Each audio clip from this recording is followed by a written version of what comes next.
بسم اللہ الرحمن الرحیم ان الحمد للہ نحمده ونستعینه ونستغفره ونعوذ باللہ من شرور انفسنا ومن سیئات اعمالنا من يهده الله فلا مضل له ومن يضلل فلا هادي له واشهد ان لا الہ الا اللہ وحدہ لا شریک له واشهد ان محمدا عبدہ ورسولہ وبعد فإن خیر الحدیث کتاب اللہ وخیر الحدی حدی محمد صلی اللہ علیہ وسلم وشر الامور محدثاتها وكل محدثۃ بدعہ وكل بدعة ضلالة وكل ضلالة في النار وقال عز وجل في القرآن المجيد أعوذ بالله من الشيطان الرجيم بسم الله الرحمن الرحيم يا أيها الذين آمنوا اتقوا الله حق تقاته ولا تموتن إلا وأنتم مسلمون وقال يا أيها الناس اتقوا ربكم الذي خلق من نفس واحدة وخلق منها زوجها وبث منهما رجالا كثيرا ونساء واتقوا الله الذي تسألون به والأرحام إن الله كان عليكم رقيبا وقال يا أيها الذين آمنوا اتقوا الله وقولوا قولا سديدا يصلح لكم أعمالكم ويغفر لكم ذنوبكم ومن يطع الله ورسوله فقد فاز فوزا عظيما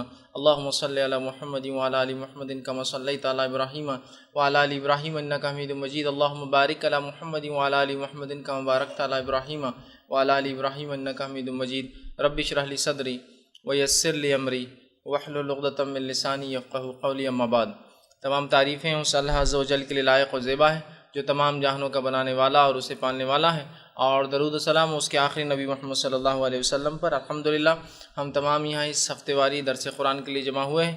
انشاءاللہ عزیز اس مختصر سے وقت میں ایک بہت ہی انشاءاللہ عزیز اہم عنوان پر روشنی ڈالنے کی کوشش کروں گا، جس عنوان کا تعلق جو ہے ہر کسی کو کبھی نہ کبھی زندگی میں سامنا ہوتا ہے، اور بہت سی مرتبہ اس عنوان کے تعلق سے جب کنفیوژن ہوتا ہے یا وضاحت نہیں ہوتی ہے، علم نہیں ہوتا ہے، تو لوگ غلط فہمیوں کے شکار ہوتے ہیں۔ اور انشاءاللہ عزیز وہ عنوان ہے ایصال ثواب، اس کی حقیقت اور جو بدعات آج رائج ہے۔ اس لیے کہ اکثر ہوتا ہے، چونکہ میں نے اس سے پہلے جنازے کے مسائل کے تعلق سے تفصیلات لی تھی، لیکن بہرحال اتنا وقت نہیں تھا کہ میں پوری تفصیلات جو ہے اس ایک خاص عمل ایصال ثواب جسے کہا جاتا ہے اس کے تعلق سے کچھ روشنی آپ کے سامنے ڈالوں۔ مختصر باتیں تو الحمدللہ میں نے رکھی تھی، لیکن کوئی تفصیلی بحث اور گفتگو بہرحال اس عنوان پہ نہیں ہو پائی تھی، اور بہت سارے لوگوں نے جو اکثر سوال کیے موت کے تعلق سے، اس میں اکثر سوال موت پہ نہیں تھے، وہ موت کے بعد کے اعمال پہ ہی تھے کہ وہ ایصال کر سکتے ہیں کیا، قرآن خوانی۔ مطلب یہ تھا کہ لوگوں کو اشکالات میت سے زیادہ میت کو ثواب پہنچانے کے تعلق سے، کہ مر تو گیا انسان لیکن اب ثواب کیسے پہنچائیں۔ اور ایک عجیب سسٹم اور رواج ہمارے سماج میں دکھائی دے رہا ہے، وہ یہ ہے کہ جب انسان زندہ ہوتا ہے اس کی خدمت کر کے ثواب پانے کا اتنا جذبہ نہیں نظر آتا جتنا انسان کے مرنے کے بعد ایصال کرنے کا جذبہ نظر آتا ہے۔ مثال کے طور پر کسی کے دادا بیمار ہے، نانی بیمار ہے، پھپھو بیمار ہے، چاچی بیمار ہے، مامی بیمار ہے، رشتہ دار بیمار ہے، تو جب بیماری میں دوا کی ضرورت ہے تو اس کے لیے پیسے کلیکٹ کر کے دینے میں وہ جذبہ نظر نہیں آتا۔ بیماری ہے، وسیلے چاہیے آپ کے پہچان اچھے ڈاکٹر سے تاکہ ان کا علاج سستے میں ہو جائے، وہ وسیلے دینے میں وہ جذبہ نظر نہیں آتا۔ بیمار کی خدمت میں فزیکل اس کو اٹھانا بٹھانا لٹانا جو ضرورت ہے، جو آپ کے محرم جن کو آپ ہاتھ لگا سکتے ہیں، یا بحالت مجبوری بیمار کو تو بہرحال ایک طبیب ہاتھ لگا سکتا ہے، وہاں وہ جذبہ نظر نہیں آتا خدمت میں۔ جو جذبہ وہی شخص اگر مر جائے تو اس کے لیے کھانا کھلانے میں، پیسے جمع کرنے میں جذبہ، مر جائے تو اس کے لیے ایصال ثواب، خبر کو پکی کرنے، خبر پہ روشنائی کرنے، خبر پر پھول ڈالنے، خبر پر چادر چڑھانے، مرنے کے بعد قرآن خوانی کرنے، 21 کلو چنے یا 50 کلو چنے یا کھجور بانٹنے، وہ تمام میں جو جذبہ نظر آتا ہے وہ زندگی میں نظر نہیں آتا۔ یہ بات بہت اچھی ہے کہ ہم اپنے میت کی بھی فکر کرتے ہیں، اپنے مردہ لوگوں کی بھی فکر کرتے ہیں کہ اللہ ان کی کیسے مغفرت کرے، کیسے ان کو بخشے، ایک اچھی فکر ہے، لیکن ظاہر سی بات ہے اسلام میں زندہ کی اہمیت مردہ سے زیادہ ہے، کبھی بھی زندہ کی اہمیت مردہ سے زیادہ ہے، کبھی بھی یاد رکھیے، پہلے زندہ پھر مردہ۔ تو ایک انسان جس کے ایصال ثواب کے لیے آپ سب کچھ کر رہے ہیں، میں امید کرتا ہوں اس کی زندگی میں بھی آپ نے اس کی بیماری میں اور اس کی تکلیفوں کو دور کرنے سب کچھ کیا ہوگا۔ اب آئیے، ایک انسان جو زندگی میں بھی لوگوں کی مدد کر رہا ہے، اس جذبے کو سمجھتا ہے، اب موت کے بعد بھی وہ چاہتا ہے کہ اس شخص کی مدد کی جائے، اس شخص کو ایصال کیا جائے۔ تو اب ایصال کسے کہتے ہیں اس کی وضاحت کر دوں۔ ایصال کا معنی ہوتا ہے پارسل، توشہ، یا ایسی کوئی چیز جو بعد میں بھیجی جاتی جو سہولت کی ہو، جیسے کہ ایک انسان کام کو چلا جائے اور بعد میں اس کے لیے ایک ڈبہ بھیج دیا جائے جو کہ سہولت کی چیز ہے، اسے کھانا ملتا ہے اور اسے کام آتی ہے، ٹھیک۔ تو ایصال ثواب مطلب بعد میں ثواب کا بھیجا جانا جو کہ انسان کو فائدہ دیتا ہے، تو ثواب بھیجا جاتا ہے۔ تو ایصال ثواب کا معنی ہوتا ہے بعد میں کوئی ایسے اعمال کرنا جن اعمال کا بدلہ میت کو ملے، جن ثواب کا بدلہ میت کو ملے، یا میت کے گناہوں میں تخفیف ہو، دونوں ہی باتیں ہیں، یا تو نیکیوں میں اضافہ ہو اس مرنے والے کی، یا تو اس کے گناہ کم ہوں۔ اس کے لیے کیا کرتے ہیں لوگ؟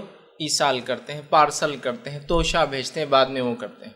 اب ایصال ثواب کا ریئل کانسیپٹ تو یہ ہے، حقیقی معنی اور کانسیپٹ تو یہ ہے، زندگی میں ایسا کر کے چلے جاؤ کہ مرنے کے بعد بھی اس کا ثواب ملتا رہے۔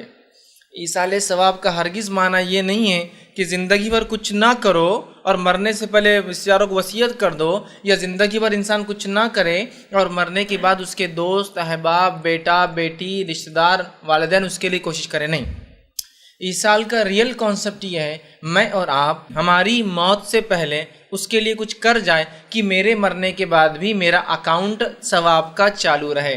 جیسا کہ ہم میں سے ہر شخص سوچتا ہے چاہے وہ جتنا بھی کماتا ہو کہ اس کمائی کے بعد بھی کچھ ایک فکس انکم کا ذریعہ سورس بن جائے۔ کرتا ہے نہیں کرتا ہے؟ میں میری انکم 10,000 ہے، اب اس 10 میں سے میں کتنا بچا لوں؟ 5 سمجھو 3,000 میں بچاتا ہوں۔ اب یہ 3,000 کو کہیں اگر میں انویسٹ کرتا ہوں اور اگر 3,000 بھی کچھ مجھے دینے لگ جاتے ہیں مہینہ واری، تو یہ تو خوشی کی بات ہے نا، ہوتا ہے نا۔ تو ایصال ثواب یہی ہے کہ زندگی میں اعمال کروں اور کچھ ایسے اعمال کر کے چلے جاؤں کہ میرے جانے کے بعد بھی یہ اعمال اس کا بینیفٹ فائدہ دیتے رہے۔ افسوس کی بات ہے بر صغیر میں، ہندوستان پاکستان میں، اور خاص طور سے ہندوؤں کے ساتھ رہنے سے غلط کانسیپٹ ہم میں یہ آ گیا کہ ایصال ثواب کا معنی یہ ہے کہ زندگی میں انسان جو چاہے کر لے اور پھر مر کھپ جائے اور اس کے رشتہ دار ایڑی چوٹی کا زور لگا دے اس کی مغفرت کروانے کے لیے۔ نہیں، ایصال ثواب کی مثال ایسی ہے ایکسٹرا مارکس کے جیسی، جیسا کہ انسان ایگزام میں ہوتا ہے کہ اگر NCC لیتا ہے تو اس کو 2% مارکس ملتے ہیں، NSS میں جاتا ہے، نیشنل سروسز دیتا ہے تو 5% مارکس ملتے ہیں، سپورٹس کھیلتا ہے تو 5% مارکس ملتے ہیں نا۔ لیکن یہ کب ملتے ہیں مارکس معلوم آپ کو؟ جب انسان اپنے پرچوں میں پاس ہو جائے، 35 سے اوپر نمبرات لا لے، تو پھر NCC کے 2 نمبرات، 4 نمبرات NSS کے، 5 نمبرات سپورٹس کے جڑ کر وہ 35 کو بڑھا کر وہ جو ہے 12 مارکس اور بڑھا کر کتنا کرتے ہیں؟ 47 کر دیتے ہیں۔ لیکن اگر کوئی انسان فیل ہو جائے 30، تو اسپورٹس کے 5 مارک لگ کے وہ پاس نہیں ہو سکتا ہے، NCC کے 2 مارک، NSS کے 4 مارک لگ کے وہ پاس نہیں ہو سکتا ہے۔ تو لہٰذا ایصال ثواب تبھی فائدہ مند ہے جب زندگی میں اچھے عمل کر کے چلے جائے، رب کے یہاں مغفرت کے دروازے اس کے لیے کھل جائے اور اس کے بعد بھی ایصال ہوتا رہے۔ لیکن خالی ایصال کی وجہ سے مغفرت ہو کہ عقیدہ شرکیہ، موت توحید پر نہیں آئی، گناہ کے اوپر زندگی گزاری، تو یہ ایصال فائدہ نہیں دے سکتے۔ ہمارے پاس تو عقیدے کا کیا حال ہے بولنے کی ضرورت ہی نہیں، اور پھر ایصال کا معاملہ چالو ہے۔ زندگی بھر لوگوں کو تکلیف پہنچایا، اذیتیں دی، ستایا، اور پھر اس کے لیے 50 قرآن 100 قرآن، کیوں؟ بہت گناہ گار تھے نا تو زیادہ ایصال، یہ ایکسٹرا مارکس ہے ایصال۔ تو ایصال ثواب کا ریئل کانسیپٹ سمجھنا ہے تو یاد رکھ لیجئے، مجھے میری زندگی میں اپنا ایصال ثواب تیار کر کے جانا ہے۔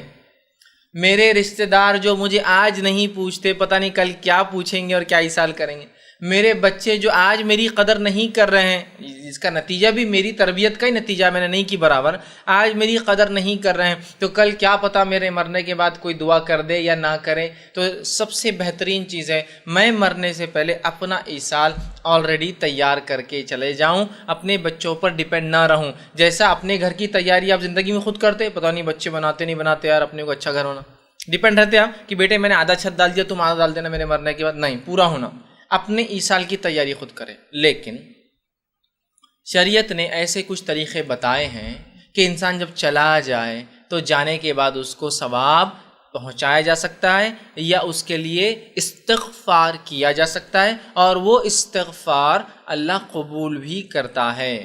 لیکن کس کے حق میں؟ توحید پر جس کا انتقال ہوا۔ گناہ تو کیے، ہر انسان کرتا ہے، لیکن توحید پر مرا اور توحید پر موت کے ساتھ ساتھ اپنے گناہوں سے تائب بھی تھا کہ اللہ بس یہ ہو رہا ہے، بس تو مغفرت کر دے تو معاف، سمجھ رہے آپ بات کو؟ تو اس کے حق میں ایصال قبول ہو جاتا ہے۔ مشرک، منافق یا کافر جو انسان مرتا ہے اس کے لیے کوئی ایصال فائدہ نہیں دیتا، پہلے یہ ذہنوں میں بٹھا لیجئے۔ اس کے تعلق سے ایک روایت آتی ہے، مسند احمد کی روایت ہے، نبی اکرم صلی اللہ علیہ وسلم کے پاس عمر ابن خطاب رضی اللہ عنہ آئے اور ایک مسئلے کا سوال دریافت کیا۔ سوال یہ تھا کہ عاصم بن وائل، ٹھیک، عاصم بن وائل رضی اللہ عنہ نے جو ہے، معاف کر، عاصم بن وائل نام کے ایک شخص نے دور جہالت میں ایک نظر مانی تھی کہ وہ 100 اونٹ ذبح کریں گا، ٹھیک۔ اب جو ہے ان کے تعلق سے آتا ہے کہ جب وہ نظر مانگی تھی اور جو ہے وہ 100 اونٹ کی نظر تھی، ٹھیک، تو ہوا یوں کہ بعد میں عمر ابن خطاب رضی اللہ عنہ نے جب وہ اس نظر کو ان کے بیٹے پورا کرنے لگے اور اونٹ ذبح کرنے لگے، تو تب نبی اکرم صلی اللہ علیہ وسلم سے حضرت عمر نے مسئلہ دریافت کر لیا کہ پوچھ لینا چاہیے کیا یہ قبول ہوگا نہیں ہوگا، ٹھیک۔ تب انہوں نے پوچھا تو نبی اکرم صلی اللہ علیہ وسلم نے جواب دیا اس مسئلے کا اور فرمایا، آپ صلی اللہ علیہ وسلم کہا اگر تمہارا باپ، مطلب وہ شخص ایمان والے نہیں تھے، آپ نے فرمایا ان کے بیٹے سے جن کا نام ہشام بن عاص ہے، کہا کہ اگر تمہارے باپ توحید پر ہوتے یا توحید کا لیتے، کلمہ طیبہ کا اقرار کر لیتے، تو پھر تمہارا ان کے طرف سے روزہ رکھنا نظر کا اور ان کی نظر کو پوری کرنا یا ان کے لیے صدقہ اور خیرات کرنا انہیں فائدہ پہنچاتا۔ مطلب یہ ہوا کہ کوئی انسان اگر توحید پر نہیں مرا، آپ 100 اونٹ ذبح کیجئے، 1,00,000 اونٹ ذبح کیجئے، ہزاروں اور کروڑوں روپے صدقہ دیجئے، اس کو رتی برابر بھی فائدہ نہیں ہوتا ہے، یاد رکھیے۔ تو پہلی شرط کیا ایصال کے لیے؟ کہ وہ توحید پرست ہو، توحید پر مرا ہو۔ مشرک کے لیے ایصال، منافق کے لیے ایصال اور کافر کے لیے ایصال ثواب، اس کے نہ نیکیاں اس کو ملتی ہیں، نہ گناہ میں کوئی تخفیف اللہ اس کی کرتا ہے مرنے کے بعد، یاد رکھیے۔ یا تو وہ توبہ کر لے، توحید پر آ جائے، ایمان قبول کر لے، یہ مانو، تو یہ بات واضح ہونا چاہیے۔ دوسری چیز جو ہے کہ اب اور کیا چیزیں ہیں جو میت کو ثواب دے سکتی ہیں، تاکہ اگر شرعی نکات ہمیں پتہ چل جائے، ورنہ ہوتا یہ کہ ہم میں سے اکثر لوگ افراط اور تفریط کے شکار ہیں۔ افراط اور تفریط سمجھتے ہیں ہم، یا تو آگے بڑھ جاتے ہیں یا تو پیچھے رہ جاتے ہیں، مطلب جو ڈیفائنڈ باؤنڈریز ہے اسلام کی، اس کو ہم کبھی بھی یا تو اوپر جاتے ہیں یا تو پیچھے رہتے ہیں۔ بہت سے لوگ ہم میں سے ایسے ہیں جو ہر چیز ایصال کر رہے ہیں، کلمہ طیبہ پر 70,000 ایصال کر رہے ہیں، کوئی 1,00,000 ایصال کر رہا ہے، کوئی 1,24,000 بار جو ہے مختلف تسبیحات پڑھ کر ایصال کر رہا ہے، ٹھیک ہے۔ کچھ لوگ جو ہے وہ چنے ایصال کر رہے ہیں، کچھ لوگ جو ہے مختلف درود پڑھ کر ایصال کر رہے ہیں، کچھ لوگ قرآن پڑھ کر ایصال کر رہے ہیں، کچھ لوگ نوافل پڑھ کے ایصال کر رہے ہیں، سب کر رہے ہیں۔ تو یہ تو ایکسٹریم ہو گئے، مطلب یہ کوئی شریعت کی حد میں نہیں ہے اور کچھ بھی کر رہے ہیں۔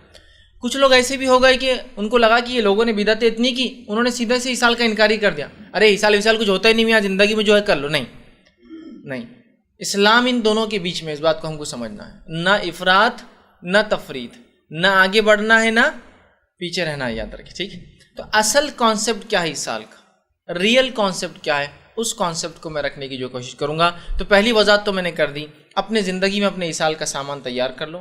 دوسرا، مشرک کے لیے ایصال قبول نہیں ہوتا، نہ مغفرت کی دعا نہ کوئی ثواب۔ اب آئیے اس کے بعد کون کون سی چیزیں ایصال بن سکتی ہیں۔ تو پہلی چیز نیک اولاد، یہ ایصال بن سکتی ہے جو آپ کے لیے دعا کرے۔ دوسرا، صدقہ جاریہ، ایسا کوئی کام کر کے گئے ہو جس کا فائدہ بعد میں بھی لوگ اٹھا رہے ہوں۔ تیسری چیز جو ہے کوئی جو ہے اشاعت دین کے لیے کوئی کام کر کے گیا ہو، جیسے کہ مسجد کی تعمیر کر دی ہو یا مسافر خانہ بنا دیا ہو، ٹھیک، یا پھر کوئی علم چھوڑ کر گیا ہو جس علم سے بعد میں لوگ فائدہ پہنچاتے ہیں۔ اب آئیے وہ حدیث آپ کے سامنے رکھ دیتا ہوں، یہ ابن ماجہ کی روایت ہے۔ ابو ہریرہ رضی اللہ عنہ حدیث کے راوی فرماتے اور کہتے ہیں رسول اکرم صلی اللہ علیہ وسلم فرمایا اور کہا کہ آدمی کی وراثت سے 3 چیزیں سب سے بہترین ہیں۔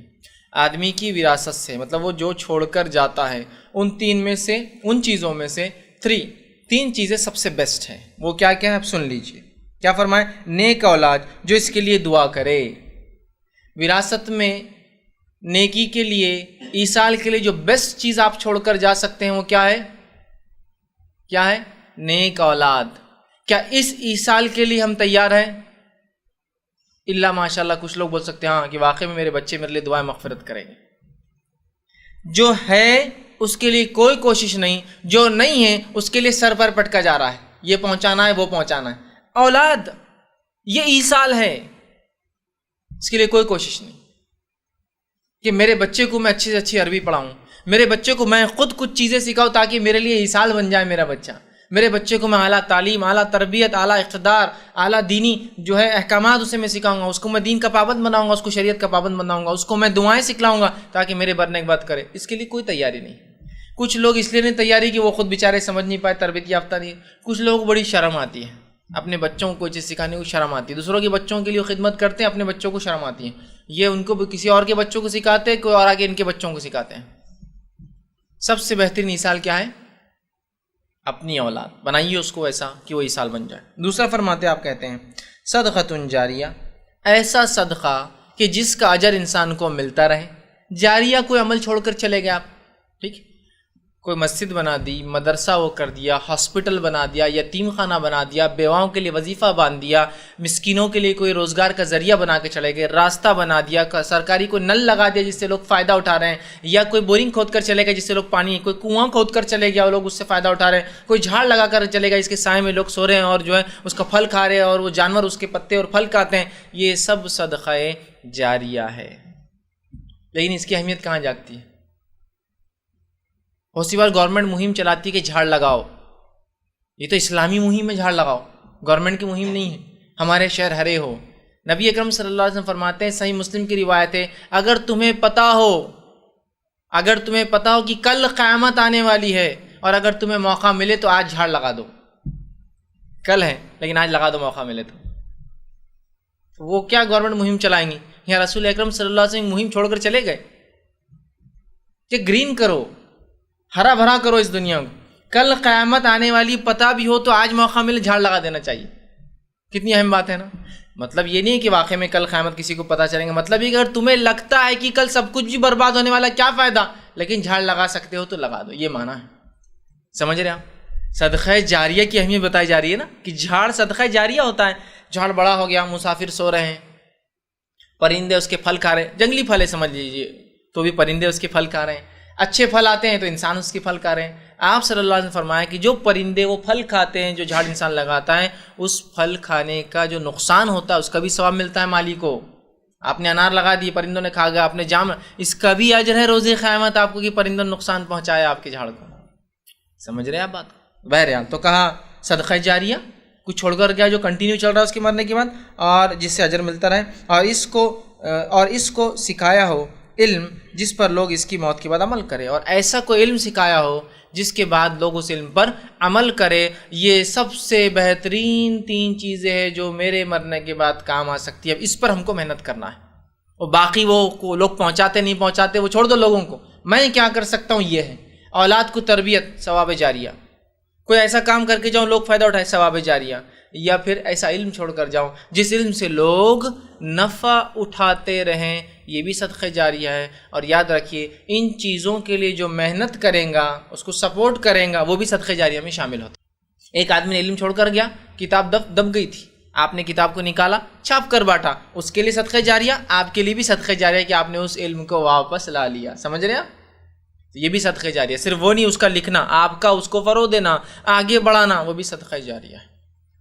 اب نیک اولاد بھی ایک صدقہ جاریہ بہت لمیٹڈ ہوتی ہے، چونکہ اولاد کی زندگی بھی 60-70 سال ہی ہوں گی، وہ بھی ختم ہو جائیں گی دنیا سے، ہے نا. اس کے بچے اس کے لیے صدقہ جاریہ رہیں گے. سمجھا؟ یہ الگ بات ہے اگر دادا نے پوتوں کی تربیت کی ہو، نانا نے نواسوں کی، تو وہ بھی اجر ملیں گا، چونکہ وہ بھی علم چھوڑ کے جانے میں آئیں گا. لیکن کتنے جنریشن کو آدمی علم سکھا سکتا ہے؟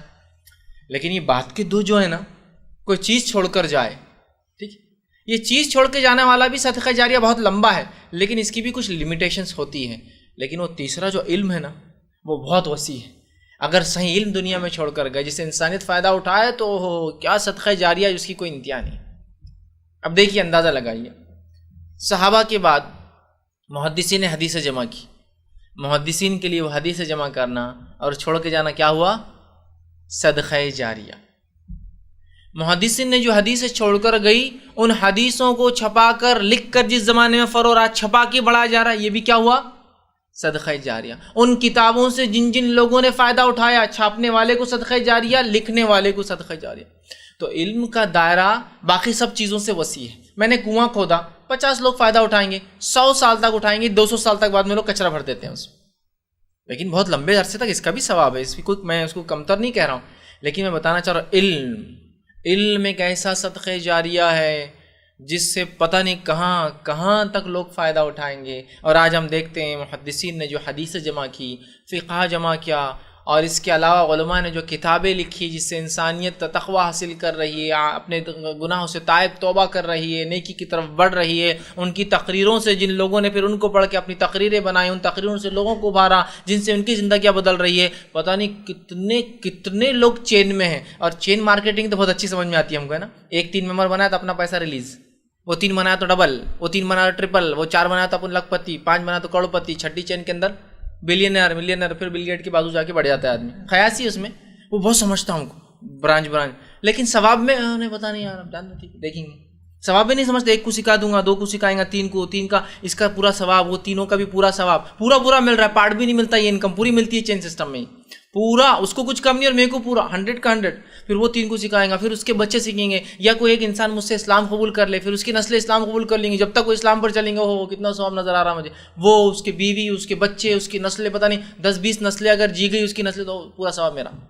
یہ ہم کو کیلکولیشنس نہیں سمجھتے، اس کے لیے کوئی محنت نہیں ہوتی. دوسرا دنیا میں بتا دیجیے، اس کے پیچھے 8 آنے زیادہ ملتے بڑھ کے تو پورے رات بھر کیلکولیشن کر کے برابر صبح تک آدھا روپیہ 50 پیسے کیسے بڑھ سکتے ہیں وہ نکالتا ہوں. چونکہ 50 پیسے اگر روز میں بچاؤں گا، یا ایسے 2-4 کسٹمر 50 پیسے کے آتے ہوں گے تو ڈیلی 2 روپے بچ جائیں گے میرے. مہینے میں کتنے بچ جائیں گے؟ 60 روپے، ہے نا. تو اپنا موبائل کا ایک آدھ بل نکل جاتا ہے SMS کا، ہوتا ہے نا پورا حساب کتاب. نیکیوں میں ایسا نہیں ہوتا کہ اگر اپن ایک غیر مسلم کے پیچھے بہت محنت کریں گے، 1 بار ہاتھ کو نہیں لگے گا، 2 بار ہاتھ کو نہیں لگے گا، 10 بار ہاتھ کو نہیں لگے گا، 85 بار تو ضرور پکڑوں گا اس کو. یا پھر میرے پڑوسی ایک فلاں ہے جو بدعت کرتا ہے، شرک کرتا ہے، اس کو 1 بار نہیں 1000 بار بتاؤں گا. چونکہ جب یہ توحید پر آ جائیں گا انشاءاللہ میرے لیے صدقہ جاریہ بن جاتا ہے. ایک صدقہ جاریہ کا پلان تیار ہوگا، اپنا دوسرے کے پیچھے پڑ گیا. پھر دنیا میں تو ایسے ہی ہوتا ہے نا بھائی، ایک سسٹم چل گیا، بزنس بہت اچھا چل رہا تھا، آپ بڑھ جاتے کہ سکون سے اگلا سسٹم چالو، اپنا یونٹ چالو کر رہے ہیں. ایک مسالے اچھے چل گئے، دوسرا سسٹم، ایک دکان ہے دوسرا، دوسری ہوگی تیسری ہوگی چین سسٹم، میگا، یہ مارکیٹ وہ مارکیٹ، یہاں اسٹور، ہے نا، سب بڑھاتے ہیں نا. تو دنیا میں بھی یہ ایک ثواب جاریہ تو ہو گیا اپنا، ان کو توحید پر لا لیا. اب دوسرا کیا ٹارگیٹ ہے اپنا؟ چلو ان کو کریں گے. کیونکہ دنیا میں جیسے ہم آگے بڑھتے رہتے ہیں، دین میں بھی تو بڑھتے ہی رہے نا دن اور رات کہ. تو ہم کو یقین نہیں کہ پتہ نہیں اس کا اجر اور بھی کوئی ہو سکتا ہے، نہیں میرے کو فل چاہیے اور کچھ، تو ویسا اجر تلاش کیجیے. تو اولاد کو پکڑ لی، سب سے پہلے بیٹے تم عیسیٰ علیہ بولنا، تم سیدھے ہو جاؤ، نیک کام کچھ چھوڑ کے جانے کی تیاری میں رہیے. ہر آدمی اپنے استاد کے حساب سے کچھ نہ کچھ چھوڑ کر جا سکتا ہے. اور علم تو ایک ایسی چیز ہے اس کے لیے کوئی پیسہ بھی نہیں لگتا ہے آپ کو. اس کو پھیلانے میں کیا، کسی کو غیر مسلم کو بیٹھ کے توحید کی دعوت دینے میں کوئی مشقت ہے آپ کو؟ کوئی آپ کو مار رہا ہے اٹھ کے وہ ماریں گے بہت لوگ مل کے جان لے لیں گے؟ نہیں ہوتا. علم ہو سکتا ہے وہ ایک بات اس کے دل میں راسخ ہو جائے، پتہ نہیں زندگی کس مرحلے میں پھر توحید پرست ہو جائے. تو صدقہ جاریہ کے لیے یہ تھے، اس لیے میں اتنا زور دے رہا ہوں اس پہ. یہ امپورٹنٹ صدقہ جاریہ، اس کو پکڑ لیجئے، مت چھوڑیے اس کو، یہ سب سے اہم ہے. اب یہ تینوں کے بیسس پہ باقی حدیثیں پوری، تعمیرات کرے، مسجد بنائے، سب اسی صدقہ جاریہ میں آ گیا، مسجد بنانا، تعمیرات. تو اصل بیسس صدقہ جاریہ کے صرف 3 ہیں، اس کے علاوہ اور کچھ نہیں ملتا میت کو، ریئل صدقہ جاریہ. تو اس ریئل صدقہ جاریہ کے لیے پورا زور، ایڑی چوٹی کا زور لگا دیجیے کہ یہ کر کے جائے، کچھ نہ کچھ اس میں سے اپنے لیے تیار کر کے جائے. نیک اولاد، اس میں لڑکا اور لڑکی کا فرق نہیں، نیک اولاد، ٹھیک. اس کے بعد صدقہ جاریہ، کچھ ایسا کام جس سے انسانیت میرے جانے کے بعد بھی فائدہ اٹھائے، کتنا ہی چھوٹا ہو. ہر آدمی کی استاد کے اعتبار صدقہ جاریہ بدلیں گا، کتنا ہی چھوٹا ہو، مخلص ہو تو بس صدقہ جاریہ ہو گیا آپ کے لیے. اور علم چھوڑ کر جاؤں، کچھ تو بھی چھوڑ کر جاؤں تاکہ میرے مرنے کے بعد ہو. اس کے لیے پوری زندگی محنت کیجیے. مرنے کے بعد کوئی پہنچائیں گا نہیں پہنچائیں گا، چھوڑیے اولاد کا، چھوڑیے میں کیا کر سکتا ہوں اپنی زندگی. اس لیے میں نے شروع میں کہا تھا اپنی زندگی میں مجھے اور آپ کو جمع کرنا ہے. دوسروں پر، دوسرے کام میں ڈیپینڈ رہتے کیا؟ بڑا بھائی بول رہا میں کما کے تم کو بھیج دوں گا، ارے یار وہ بھیجیں گا نہیں بھیجیں گا کیا مانا، ڈیپینڈ رہتے کیا؟ ثواب میں بھی ڈیپینڈ نہیں، بھائی اپنا وہ کریں گے نہیں کریں گے، مجھے کرنا. دوسری روایت میں جو کہ صحیح مسلم کی، ابو ہریرہ رضی اللہ عنہ فرماتے اور کہتے ہیں رسول اکرم صلی اللہ علیہ وسلم فرمایا مرنے کے بعد انسان کے اعمال ثواب کا سلسلہ منقطع، ٹوٹ جاتا ہے، ختم ہو جاتا ہے، بند ہو جاتا ہے. لیکن 3 چیزوں کا ثواب میت کو مرنے کے بعد بھی ملتا رہتا ہے. پہلا صدقہ جاریہ، دوسرا لوگوں کو فائدہ اٹھانے والی کوئی چیز دے کر گیا ہو، تیسرا کوئی علم تیسرا اولاد چھوڑ کر گیا ہو جو اس کے مرنے کے بعد جو ہے اس کے لیے دعا کرے. اس میں بھی وہی بات آ گئی. تیسری روایت آتی ہے جو کہ ابن ماجہ کی ہے، نبی اکرم صلی اللہ علیہ وسلم فرمایا، ابو ہریرہ رضی اللہ عنہ حدیث کے راوی آپ نے فرمایا کہ مومن آدمی کے مرنے کے بعد جن اعمال اور نیکیوں کا ثواب ملتا رہتا ہے وہ یہ ہے، وہ اتنی باتیں ہیں. اور اس حدیث میں جو ہے آپ نے 5 باتیں بیان کی ہیں، لیکن پھر وہ تینوں میں سے 6 وہ الگ نہیں ہے کچھ. کیا ہے دیکھیے، پہلا فرمایا، پہلا وہ ہے جو علم ہے جو لوگوں کو سکھلا کر یا پھیلا کر گیا ہو. دوسرا فرمایا نیک اولاد ہے جو اس کے پیچھے اس نے چھوڑ گیا ہو۔ تیسرا فرمایا قرآن کی تعلیم جو لوگوں کو سکھائی ہو، تو یہ علم میں آ گیا، علم میں آ گیا، آلریڈی علم کا آ گیا، اس میں آ گیا۔ چوتھا آپ نے فرمایا مسجد جو تعمیر کرائی ہو، یہ صدقہ جاریہ میں آ گیا، مسجد ہو، مدرسہ، میں نے آپ کو بتا دیا۔ اور پانچواں فرمایا مسافر خانہ جو بنایا ہو۔ تو اس میں جو 3 باتیں نہیں نکلی وہ کیا ہے؟ علم میں صدقہ جاریہ میں سب سے بہترین علم کون سا ہے؟ قرآن کا، اس لیے قرآن کا علم چھوڑ کر جائیے، بیسٹ جو ہے۔ علم چھوڑ کے جانے کا تو ثواب ہے ہی آپ کو، کوئی بھی علم جس سے انسانیت کو نفع ہو، چاہے وہ دین کا ہو یا دنیا کا ہو، کوئی ٹیکنالوجی ایجاد کر کے گئے جس سے انسانیت، وہ بھی آپ کو ثواب۔ لیکن اس میں سب سے افضل علم کون سا ہے؟ قرآن کا۔ اس کے بعد صدقہ جاریہ تعمیرات کے معاملے میں جو 2 چیزیں خاص بتا دی وہ کون کون سی ہے؟ ایک مسجد تعمیر کرے، چونکہ لوگ عبادت کریں گے اور پتہ نہیں وہ مرکز ہوں گی، وہاں جو ہے لوگ جمع ہوں گے، وہاں مشورے ہوں گے، اس بنیاد پر محلے کی اصلاح کے کام ہوں گے اور کیا کیا کچھ نہیں ہوں گا، ہے نا؟ تو یہ ایک آپ کے لیے ثواب جاریہ ہوگا۔ اور ایک خاص ایمفسائز دیا گیا کیا؟ مسافر خانے بنانا۔ لیکن آج بہرحال یہ سب چیزیں ہمیں سمجھ میں نہیں آتی، ورنہ پچھلے زمانوں میں لوگوں نے الحمدللہ ان کو جزائے خیر دیا، بہت سے لوگ فائدہ بھی اٹھاتے، فلاں مسافر خانہ میں جا کے آپ رہتے ہوں گے نا، کہیں نہ کہیں شہر میں جاتے ہوں گے، سستا بھی رہتا، اچھا بھی رہتا۔ وہ صدقہ جاریہ کسی کا کیا ہوا ہے کہ لوگ آئے، فائدہ اٹھائے، مینٹیننس کو جو خرچہ ہوتا ہے لے لیا کیجیے لوگوں سے، سمجھ آپ؟ صدقہ جاریہ ہے۔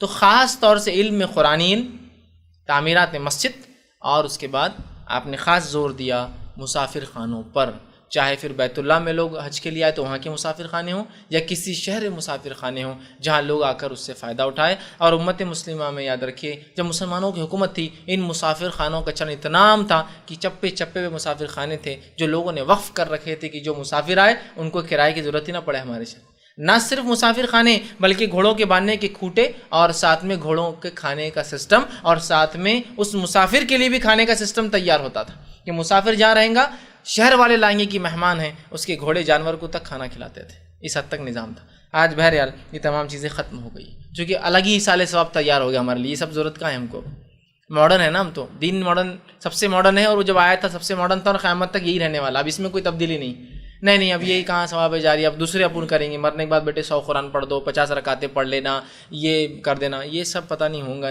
جو ہوتا ہے وہ یہ۔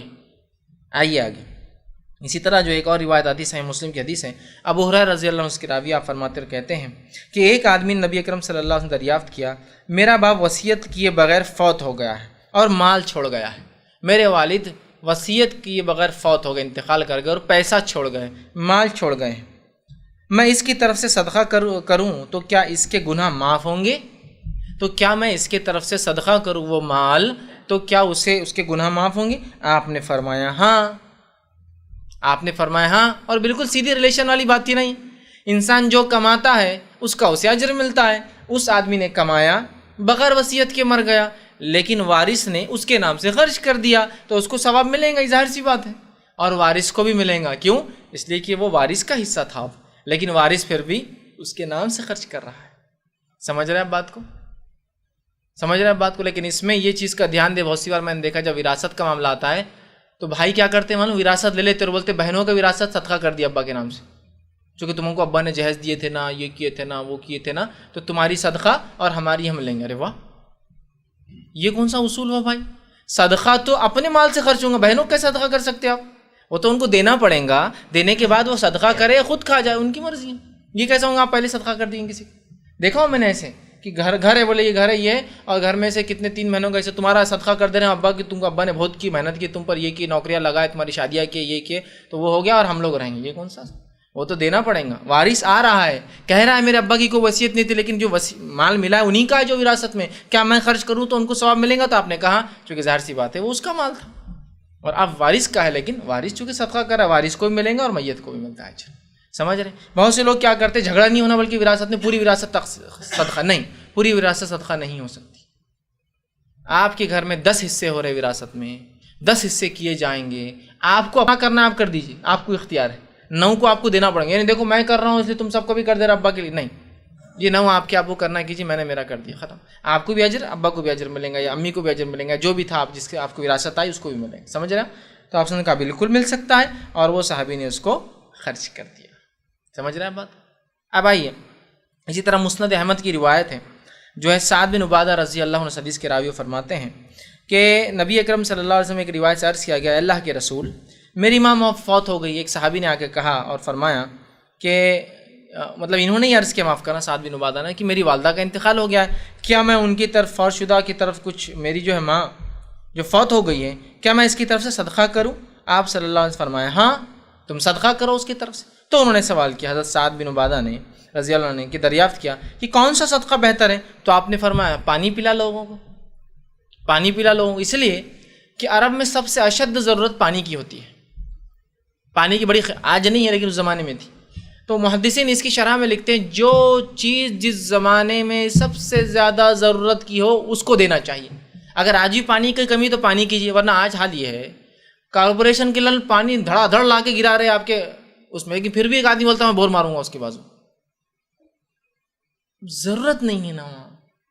اب پانی تو ایکسٹرا ہے، حدیث میں پانی کا لفظ ہے، لیکن پانی سب سے زیادہ اہم ضرورت تھی. حالت تو یہ تھی کہ ایک پانی سے کئی بار وضو کرنا پڑتا تھا. آپ کو معلوم، ایک تش میں پانی لے کے صحابہ وضو کرتے، اس تش میں وضو کر کے گرتا، پھر اوپر کا حصہ ہٹاتے، پھر نیچے کے پانی سے وضو کرتے. یہ حال تو تھا.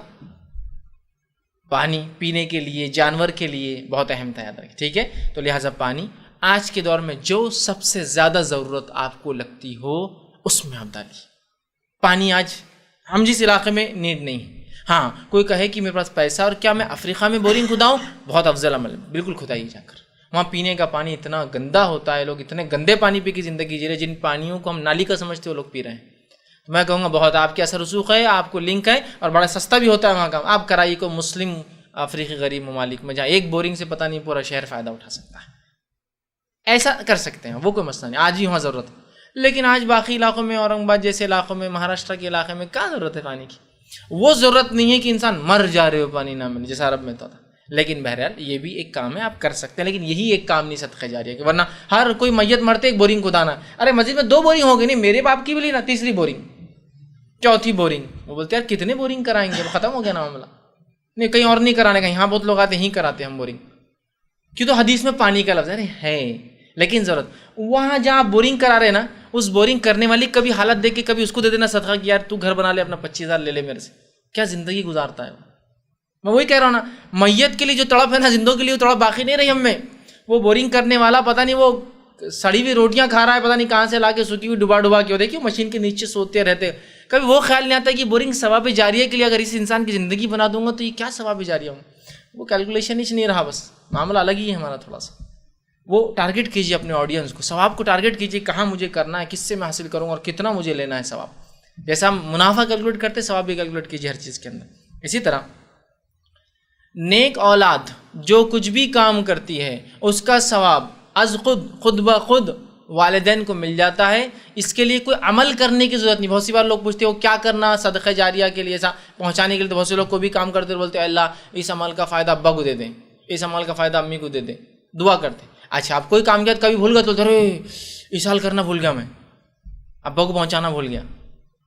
ایک بڑا کنفیوژن ہوتا ہے، اور لوگ ہر اللہ اس کا ثواب ابا کو، اس کا ثواب امی کو، اس کا ہر چیز کے لیے. اور اگر کسی دن بھول گئے تو ارے آج تو اس سال چلا گیا. اب جان لیجیے آپ جو بھی کام کریں گے بغیر آپ کے بولے کہ آپ کے والدین کو آٹومیٹک اس سال پہنچ جائیں گا. یہ سسٹم بہت اپڈیٹڈ ہے، ہائیلی کھٹاکھٹ ہی پہنچاتے رہتا ہے آپ کو. ہائیلی اپڈیٹڈ سسٹم ہے یہ بولنے کی ضرورت نہیں اللہ ان کو. کیوں؟ اس لیے کہ عائشہ رضی اللہ عنہا فرماتی ہے، یہ روایت جو ابن ماجہ کی ہے، آپ نے فرمایا اور کہا کہ نبی اکرم صلی اللہ علیہ وسلم نے فرمایا اور کہا کہ سب سے پاکیزہ تر کھانا وہ ہے جو انسان اپنے ہاتھ سے کماتا ہے، ہاتھوں سے کماتا ہے، اور آدمی کی اولاد اس کی کمائی سے ہے.